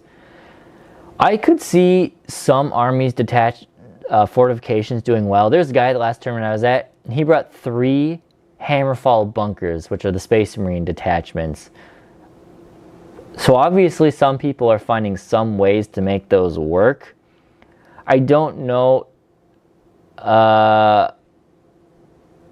I don't know if the Sporocyst is going to have that much play. Actually, I was seeing a decent amount of play at the end of 9th edition with how good Spore Mines were getting. It's not that Spore Mines got better, it's just other things got worse. But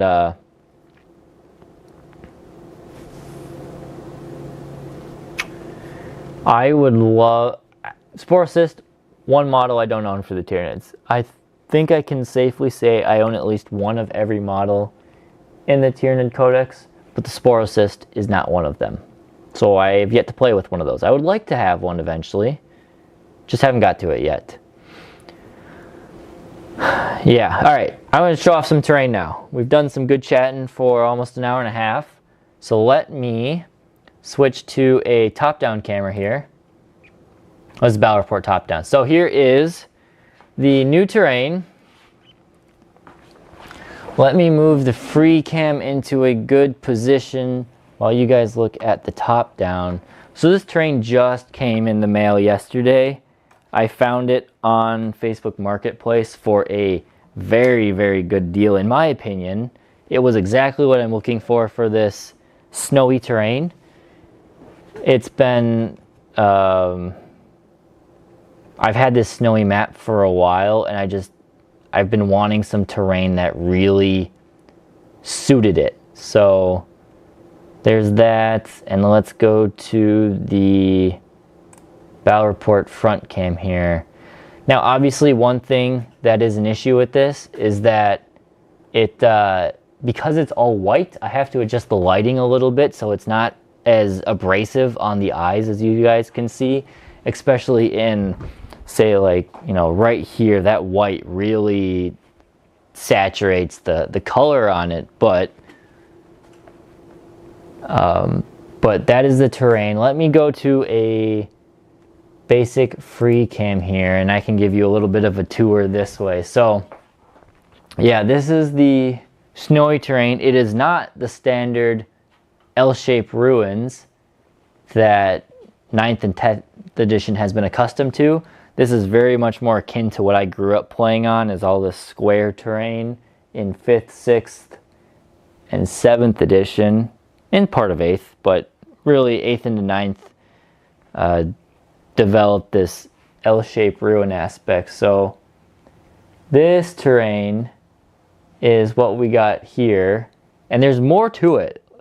There is, here, over there, there's even more terrain. So let me grab some of that.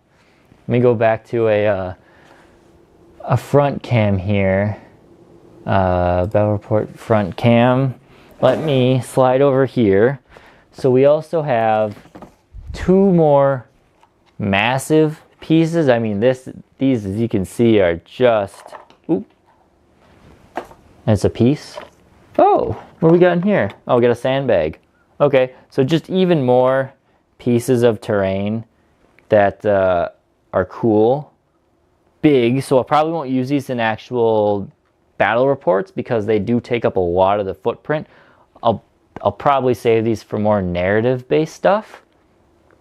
But it's cool. And you can see here, kind of, that there is part of a knight arm here. And so one thing that this came with, oh, let me show one more piece of terrain. So this terrain came with the remnants of a fire raptor, which is a very expensive Forge World model that the person who made this used an actual Forge World fire raptor. This is not like 3D printed. This is official Forge World fire raptor here, and it's got all of its pieces. So we could just, you know, instead of that, you just have this huge fire raptor right there, which is insane that they actually did that. You probably couldn't put it back together to be played as a fire raptor because it's missing a wing, unless it's hiding somewhere. But another piece of big terrain. And then there's a whole bunch of more of these like crates and sandbags and stuff, as you can see. Oh, that fell over. Onto the top down. On the top down, you can see there are some sandbags and these rubble pieces here, and we got like some snowy crates. So there are definitely some scatter. Oh, here's the other wing, or part of the other wing. So yeah, that is the new terrain. I'm in love with the way this stuff works right now. It is. Again, it's not the L-shaped ruins, but it looks so good. I got a couple trees that you guys have seen me use on various battle reports that I also had painted up. These types of trees here. Bam. I think I want to get another 2 sets of these, and I could paint these to be all snowy, or maybe I'd leave them like this for now. So we can have some forest in here if I want to not have so much City of Death style terrain. But that is the plan with this terrain. Oh, one more thing. I almost forgot. One more thing this terrain came with. So one of the ruins you saw had a piece of a knight remaining on it. Well, there's more to that. It actually came with parts to a knight, a very well painted knight, I might add, that was supposed to be used as terrain. And when it came in shipping, it had kind of broken off of the terrain. It wasn't really glued well, but it is quite simple that I can just glue this back together. So, you know, I can put that joint here, and then the knight is well intact. The only problem, if you can hear that, is that there's something inside of the knight that rattles, so I don't know if I can get it out of that hole here.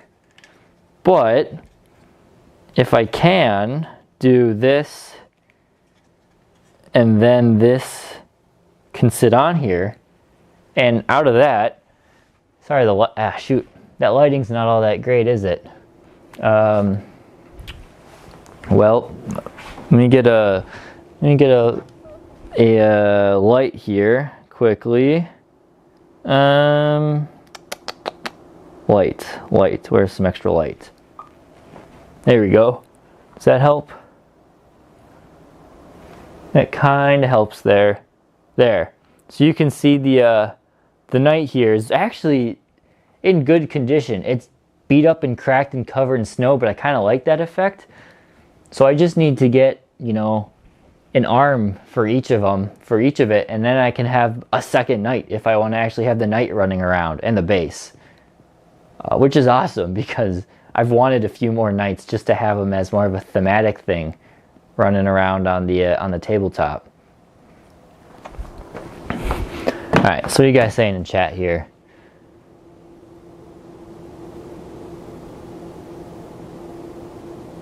TriStar. Oh my gosh. Bro, okay, so that was the next thing I was going to get to saying, is the reason I can create or purchase awesome terrain like this to provide a variety on the battlefield is from people like you. So thank you, TriStar. Thank you for being an HQ member, and thank you for supporting on the live streams here, and everyone else who is a member and who super chats, donates, whatever the case is. Because of people like you and your support, even if you just like and subscribe and watch, I appreciate everybody here, but it's you guys who allow me to get this terrain and what should create better content on the channel, because I feel like now with this new setup, we're really getting, and come this fall with the new Tyranid Codex, we're going to be getting into a groove here that is just going to be awesome. Unlike what we imagined it would have been. Us now sitting at over, where are we at? Over 6,300 subscribers. When we started this almost 2.5 years ago, who knew where this would have gone? But now we are sitting at this subscriber count, so that is amazing. Thank you guys so much. So what else are you guys saying? Sporocysts, Stone Crushers. Yes, that'll probably be the next battle report. We'll use this terrain next, or second next.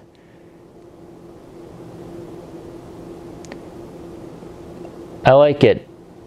Can you put a link from where you take it? The terrain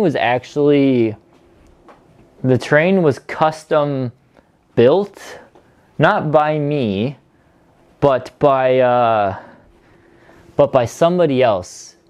I just found on Facebook Marketplace he was looking to sell the terrain. He apparently had this terrain. He lived in like an apartment. He didn't have room for it, but his local game store stored it for him so they could use it. And I guess their local game store was either moving on from the ability to store his terrain for him, or I don't know if they were closing or something, but the terrain needed a new home, so he had to sell it off, and I was very happy to pay. Really, with the knight in there, it makes it look like even more of a good deal than what it was to begin with, so very happy there.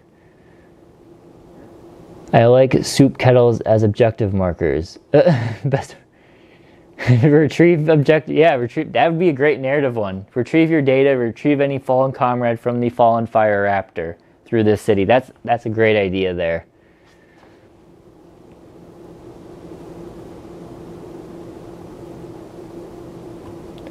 First game ever, guy retrieved data from a crushed land speeder before yes.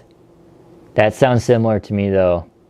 Are those Age of Sigmar Sylvaneth trees? Yes. Those are Sylvaneth trees, probably one of, if not my favorite piece of terrain that GW has ever created. I love these trees. They're so simple. They're kind of pricey. They come in a set of 3 of these. Here's 2 of them. So you can make like a little tiny forest like this, or you can get a 3rd one and create a forest. Where's the 3rd one? There it is. There. You can get a 3rd one and create the forest like this. So you have a bigger one. But I love these so much. Again, they're really easy to paint. They look really nice.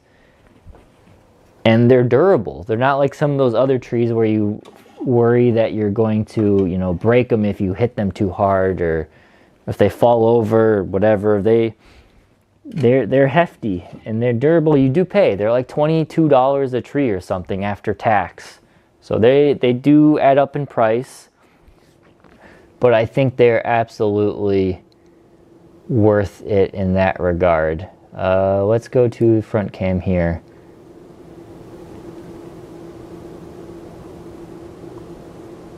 Yeah, this terrain, again, I gotta adjust the lighting and stuff, but this terrain is, ever since I got this snow mat, had to have been like 6 months ago or something when I got this snow mat.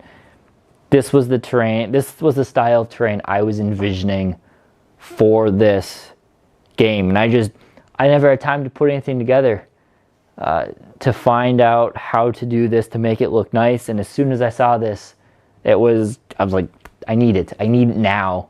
So we got it and I'm super happy with it. We'll do some fun stuff with it. TriStar Super Pack, woo! Yeah, again, thank you, TriStar. Man.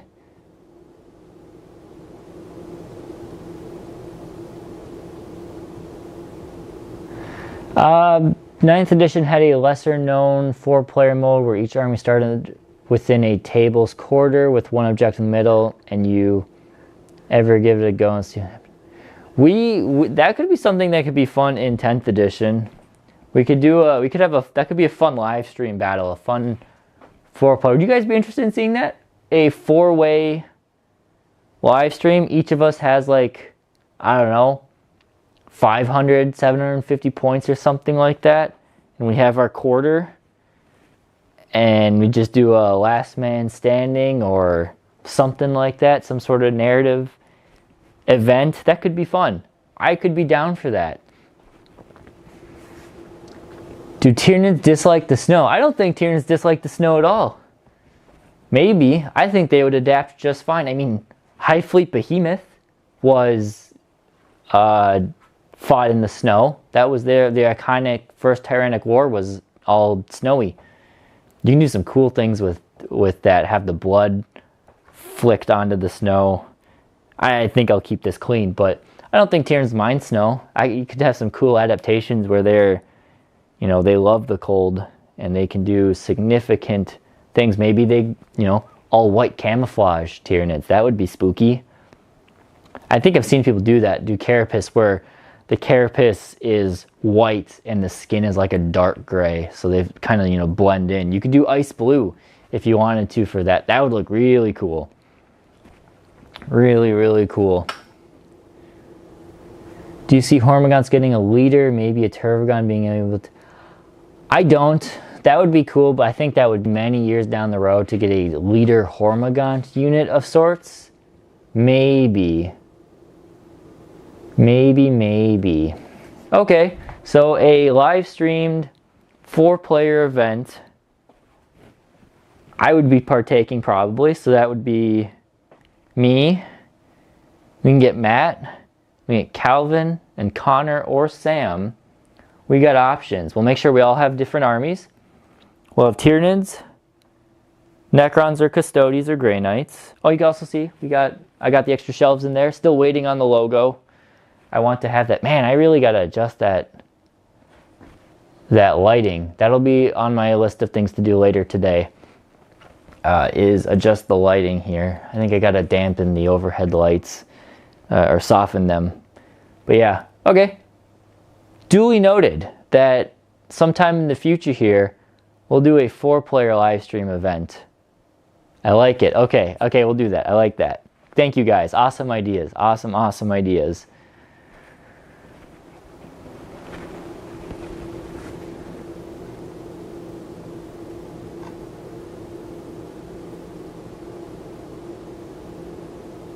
Yeah, some other synergies with...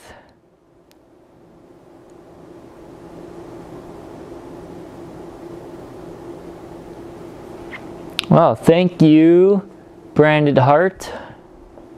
Really appreciate hearing that. Yeah, I'm very happy with the progress the channel has been doing in this past year. It's felt a little surreal. And I know the past, I don't know, specifically in May and June, things were a bit slow with the transition to editions. Ton of stuff going on in personal life. July is often the busiest month of the year for me.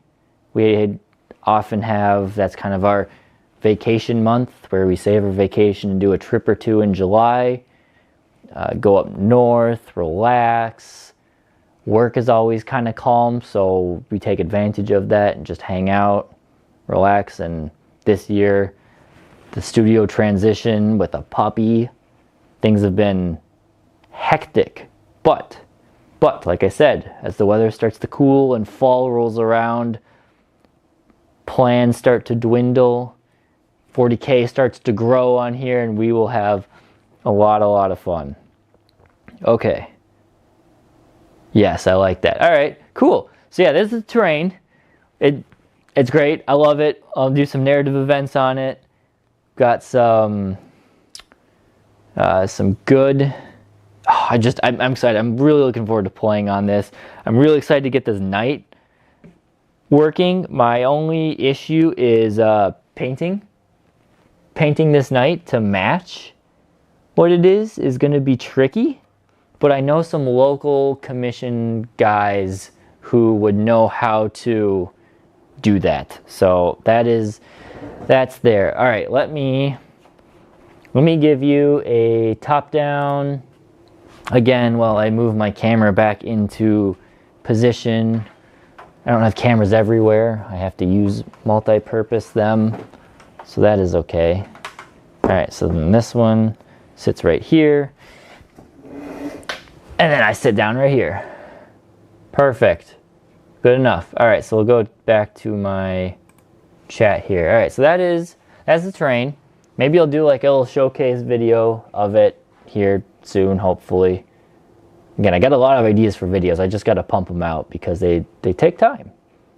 But very happy with how things are going. All right, that's pretty much it. I know some people, there was a chat earlier on that we were asking to predict the Biovore Pyrovore data sheets as if they change. So I'm okay with doing that. I'm definitely okay with doing that. I think we will quickly. That'll be kind of our wrap up for 15 minutes to predict the Biovore Pyrovore sheet. So I'll get the Pyrovore here first. If you guys have other questions, feel free to ask questions. Do anything you want.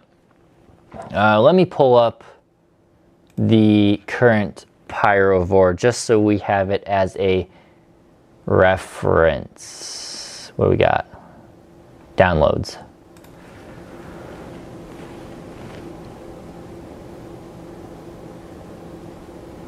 Been getting smashed by Necrons in 10th.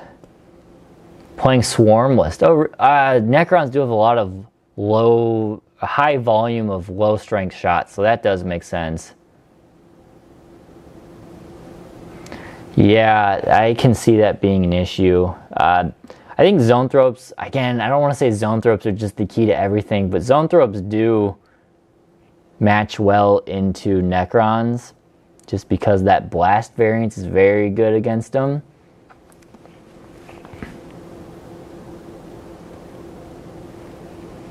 Swarmlord could be good. Exocrines. I did,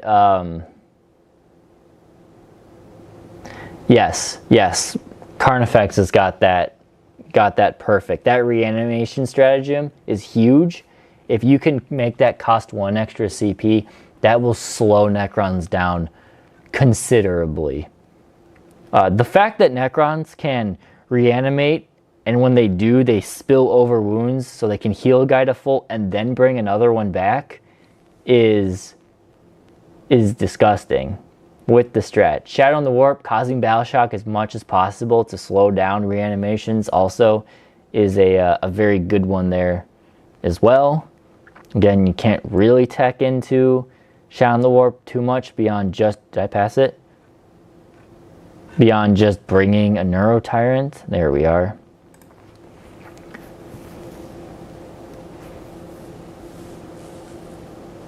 The Cowboy unit.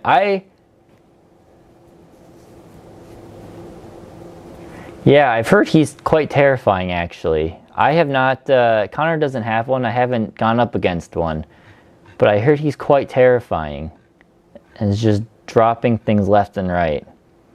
Alright, we can go faster than this. Pyro 4. So sorry I don't have the answers to everything.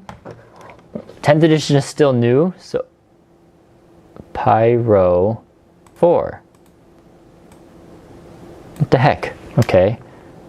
Whatever. I don't have the answer to everything because I have not played every army. I've only played, what, 12 games of... Oh, there he is. 12 games of 10th edition so far. So I definitely don't know everything.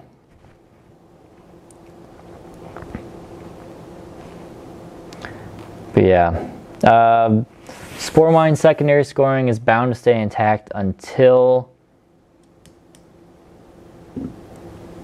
after the new mob live are on the market for a bit. They'll sell like hotcakes even if they feel real bad right now.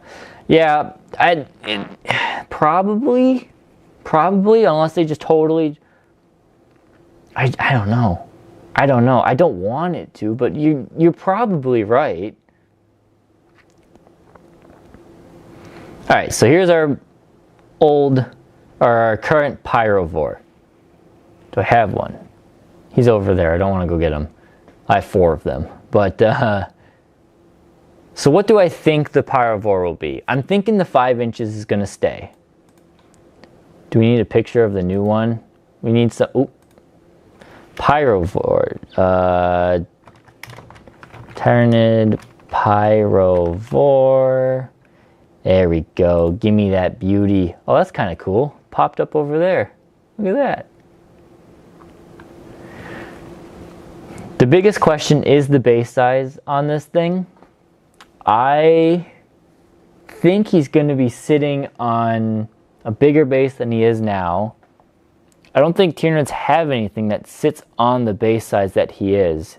Because right now, he sits on a 60mm base. I think he's going to be up to an 80mm base. Actually, that's a Screamer Killer base. So he might be the size of a Screamer Killer, at least on foot. Not nearly as tall as one. But that's my gut, is he's going to be a Screamer Killer. Oh no. Screamers are 100, aren't they? I think Screamers are 100.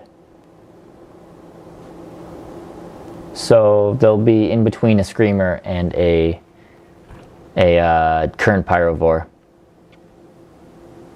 Even if they remove scoring and made bios 40 points, they'll still be great for screen indirect. Yeah, I think so. I hope they get something that's like a non-indirect variant. But we'll talk about that. So for Pyrovore first, I think what really has to happen is they need to go back to the old, the 9th edition Pyrovore bit. So give them Ignores Cover, Torrent, Twin Linked. Keep that, but give them the dual firing modes. Give them the D6 plus 1 variant at strength 6, AP minus 1, 2 damage. Or give them a second variant like they did before. Make that 18-inch range and give it a 2d6 strength 5 AP minus 1 damage or something. Or maybe you can make the other one AP minus 2 damage. I just don't want to interact or overlap with the T-Fex too much. Because if it's, I guess it would be, you know, 6 less shots if it's, and less range. So yeah, okay, that'd be okay. So I'm thinking it's weapon, so we'll say weapon profile.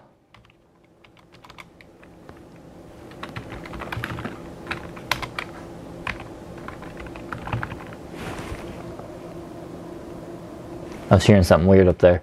Weapon profile. So I think it's going to have the flamer. We'll have 2 choices. We'll call this, I don't know. I don't remember what they used to call them. So we'll call it focused for now. And that'll be D6 shots at strength 6. Ooh, that's a 5. Sorry, this isn't the best. AP minus 2, damage 2. And we'll have we'll call it the spurt profile, which will be 2d6 shots at strength 5, AP minus 1, damage 1. I think that will be how these things rock in terms of the shooting. Melee, I bet he's going to honestly be the same way in melee. Looking at the, let me move these over here. There we go. Looking at the current Biovore, I can't envision him doing a whole lot in melee at all. He doesn't have the big punchy fists that he did before, sort of thing. I can't really imagine him having more than 2 attacks at that strength there. So I think I'm comfortable with that. Deadly Demise 1, sure, we'll keep that. He has the Synapse Faction ability, and he'll probably keep Burning Spray. I think that'll be it. So then we go into his actual stats. I think he's going to be at least Toughness 7.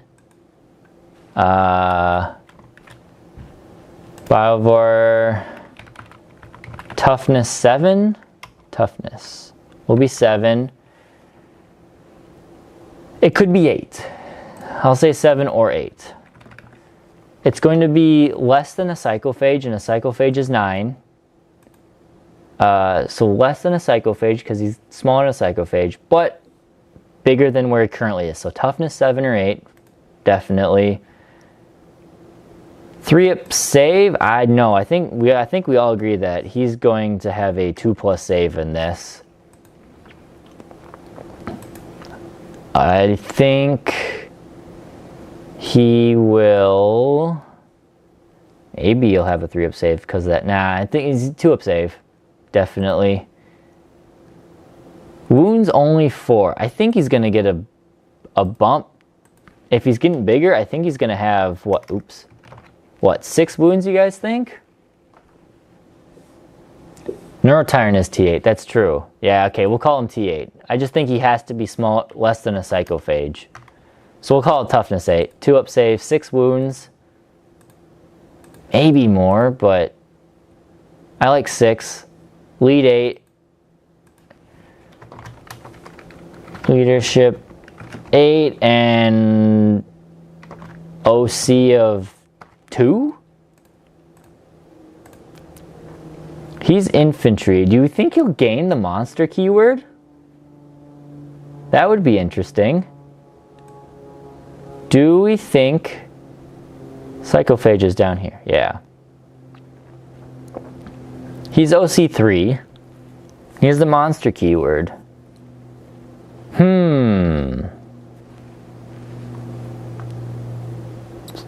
Psychophage. Oh no, it makes sense. Psychophage only has a 3-up save. Yeah, 10 wounds.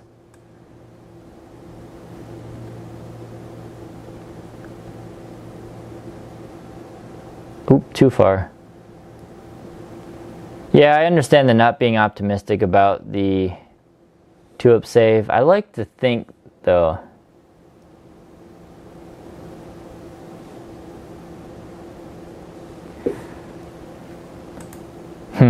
maybe he's still in a 60. In that case, he's going to be kind of small. He'd be a small little one, which I think he'd still be cool. I'm going to stick with the 2-up save for now, I think. 6 wounds. Maybe he'll only be 5 wounds if he is on a 60mm base. Maybe he'll go up 1 wound. 5 wounds if he's on a 60. Or should if he's, oh, it's tough. Maybe just 1 OC. Yeah, probably just 1 OC. I think the Biovore gaining shooting abilities, I think he's going to keep his, whatever he shoots does not gain the benefit of cover for that ability. I think he's going to maintain that for sure. It's a neat little trick he has. I can't envision him giving him anything more or anything less. So I think that's the Pyrovore. Yeah, I like that. I think that's the Pyrovore. 2 up save, toughness 8, 5 wounds. Although if he's in a 6mm base, let's go 7. It all depends on his base size. It all depends on his base size. Maybe he is going to stay on a 60mm base. Part of me thought he looked like he was going up to an 80. But the more I look at him, the more I wonder, maybe he's not. Maybe he's going to stay on it. Maybe. We'll know soon-ish, in a month. More or less. Alright, and then we have the Biovore.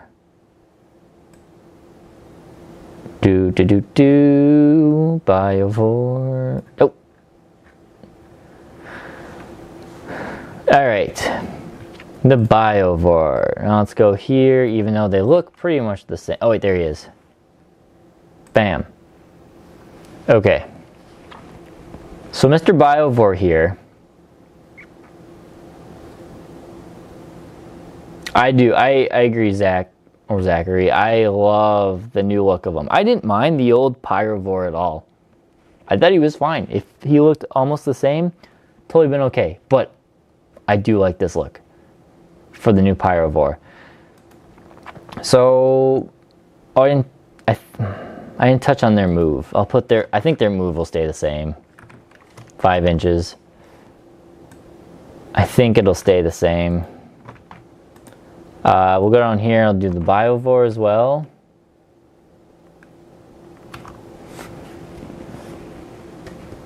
What do we got? C007PS1. New to the hobby. Can monsters still shoot what they are engaged with? As long as it's not a blast weapon. Yes, they can. And they'll take a -1 to hit. Big guns never tire. Works perfectly, but it is a very complicated worded rule.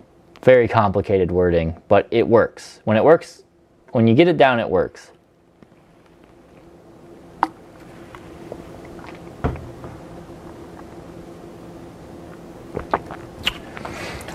Maybe it will still be a 3-up save. I think the Biovore for sure will be a 3-up save. No doubt at that. Part of me just thinks because of that really thick carapace. I mean, they're like all carapace on the Pyro. Wounds, let's give them maybe 5 wounds again. Maybe I'm optimistic. It really depends on the base size. I'm going to keep saying that over and over again, but it really depends on that base size. Leadership of 8. Oops. Pop. OC of 1. And the same move of 5. Ooh, 5.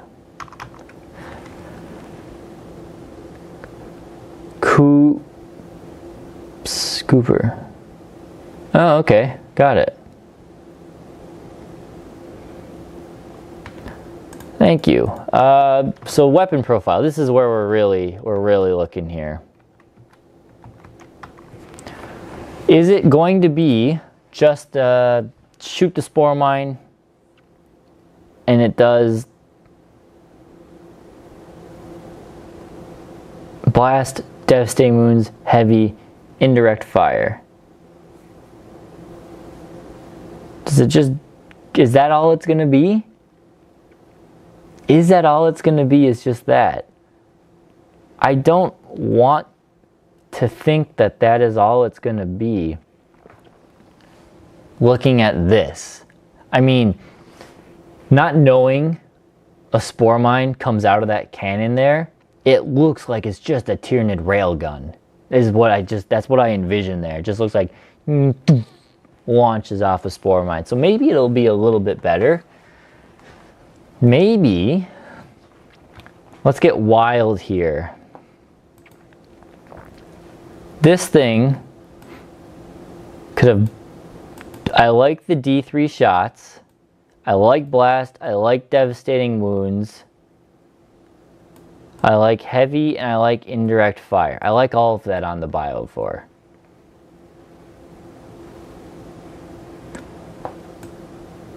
Ballistic skill 4 is, it's okay. Strength 6 AP minus 1/2 damage. I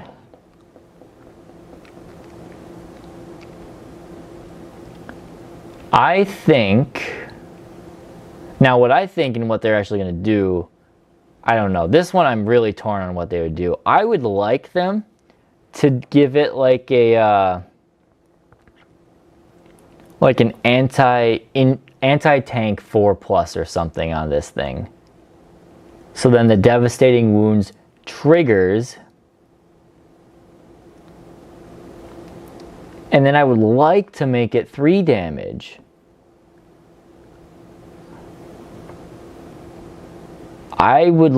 So I'll go with what I want it to be. I want it to have, oh, this, I forgot this had Torrent, ignores cover, and twin linked.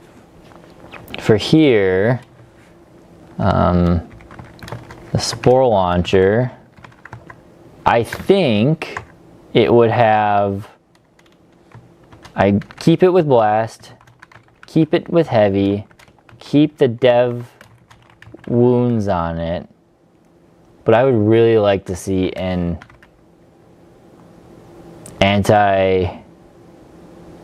indirect.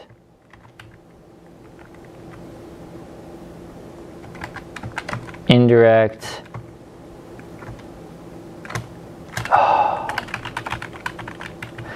That's gonna be too good. Indirect, all of those keywords on it is gonna be too good.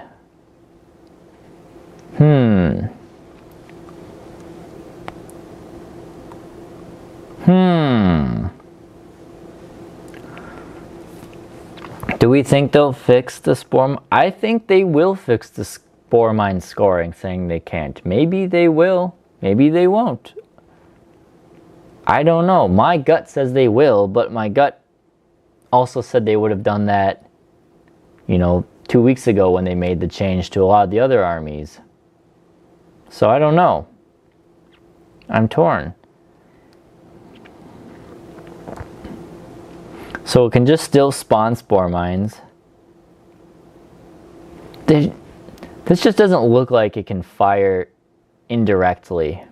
But I guess it can bend and shoot. Maybe it has 2 modes as well. That could be fun.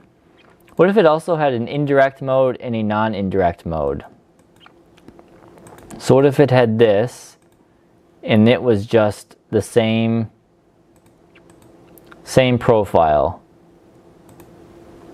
So we had, oh, I forgot to put the range on here. Oops. This would be 12-inch range, and this would be an 18-inch range.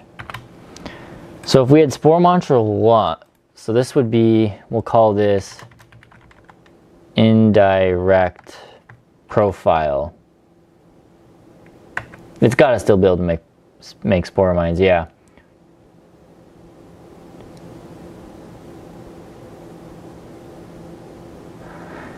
What if they buff Spore? I don't know how they would buff Spore Mines though, because you don't really want your Spore Mines right next to your Biovores. You want them on the other side of the table. Would be an interesting aspect though. Would be interesting. So this is going to be what I would like to see. I would like an indirect, which keeps this blast heavy, devastating wounds, and it would be D3 shots at strength 6. I think AP -1 is what they're going to stick with, and damage 2, and it'll be that 48-inch range. And then I would like a direct fire variant. Oop. What's going on?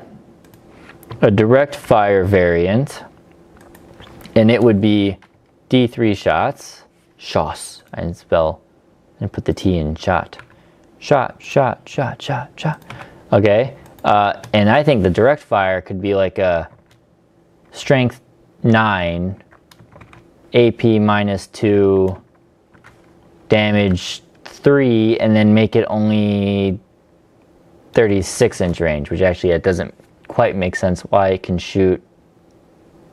Well, it does actually. Mathematically speaking, it makes sense why it can shoot farther if you put it at an angle, is indirect, than at a horizontal. I mean, that's basic physics right there. So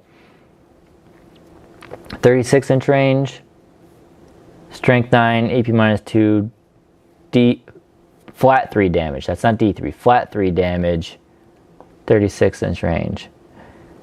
Problem is, I would really like it to be strength 10, but I don't see that happening. And then it can still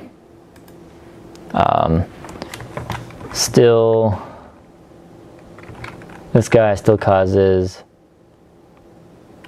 enemy to lose cover, and this could be can still spawn spore mines.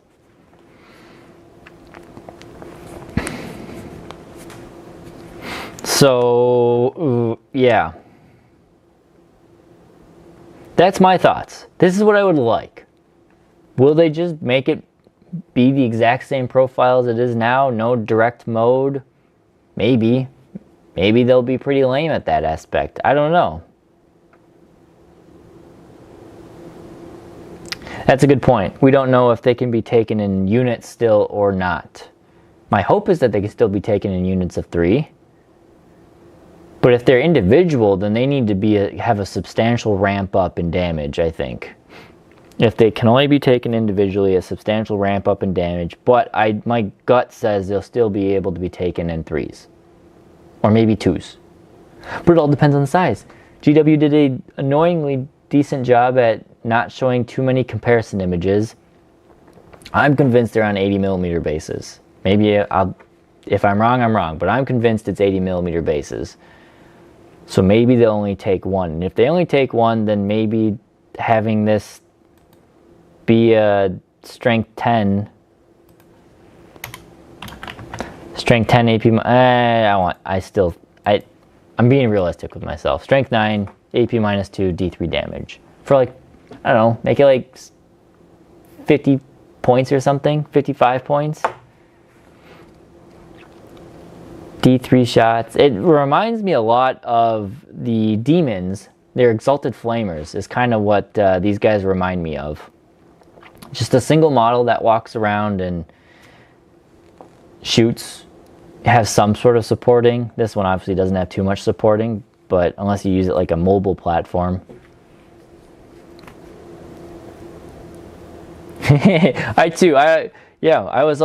was convinced the Narrow Tyrant was going to be like a Silent King size thing.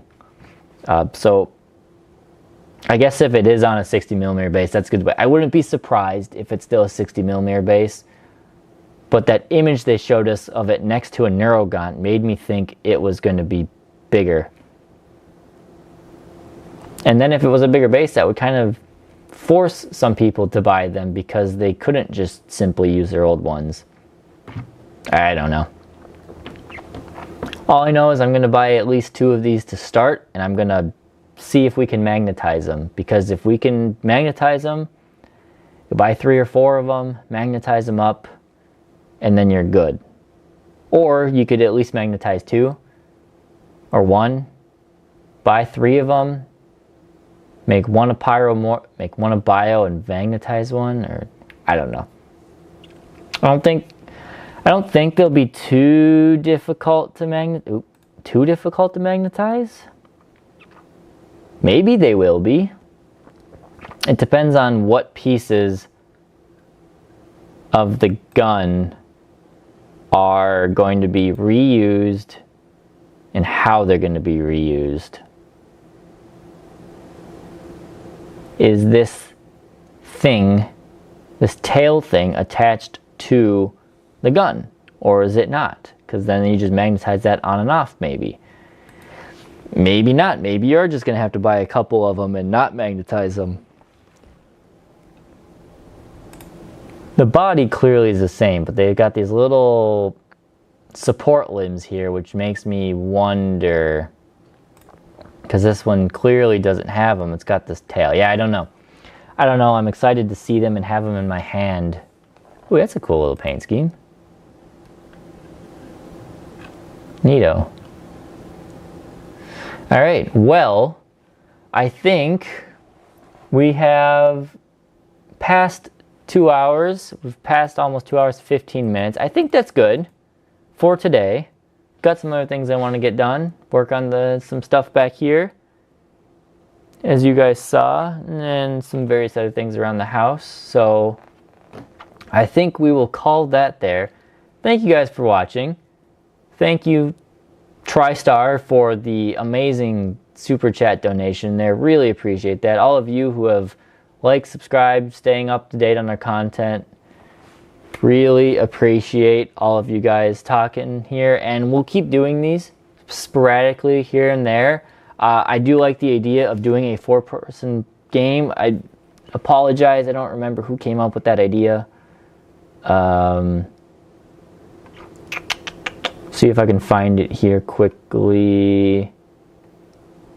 Coom Eternal. That was a good idea. So, thank you. Thank you. Yeah, we'll do that. We'll try and do that. Get a live stream. I'll get 4 guys together, or 3 other guys and me, and we'll do a little fun hangout. Or maybe we'll do 4, and I won't partake in it, and I'll just like moderate it. Who knows? I don't know. But yes, thank you guys for watching. Thank you for liking, subscribing, donating, sticking through. This is just a chill hobby morning stream, which is fun to do. Pyre Starter, thank you. Everybody give some little celebrations here. Thank you so much. That will definitely go towards a Pyrovore, Biovore when they come out later this month, hopefully. So yeah, thank you guys, and we'll see you next time here at Maelstrom Gaming Studios.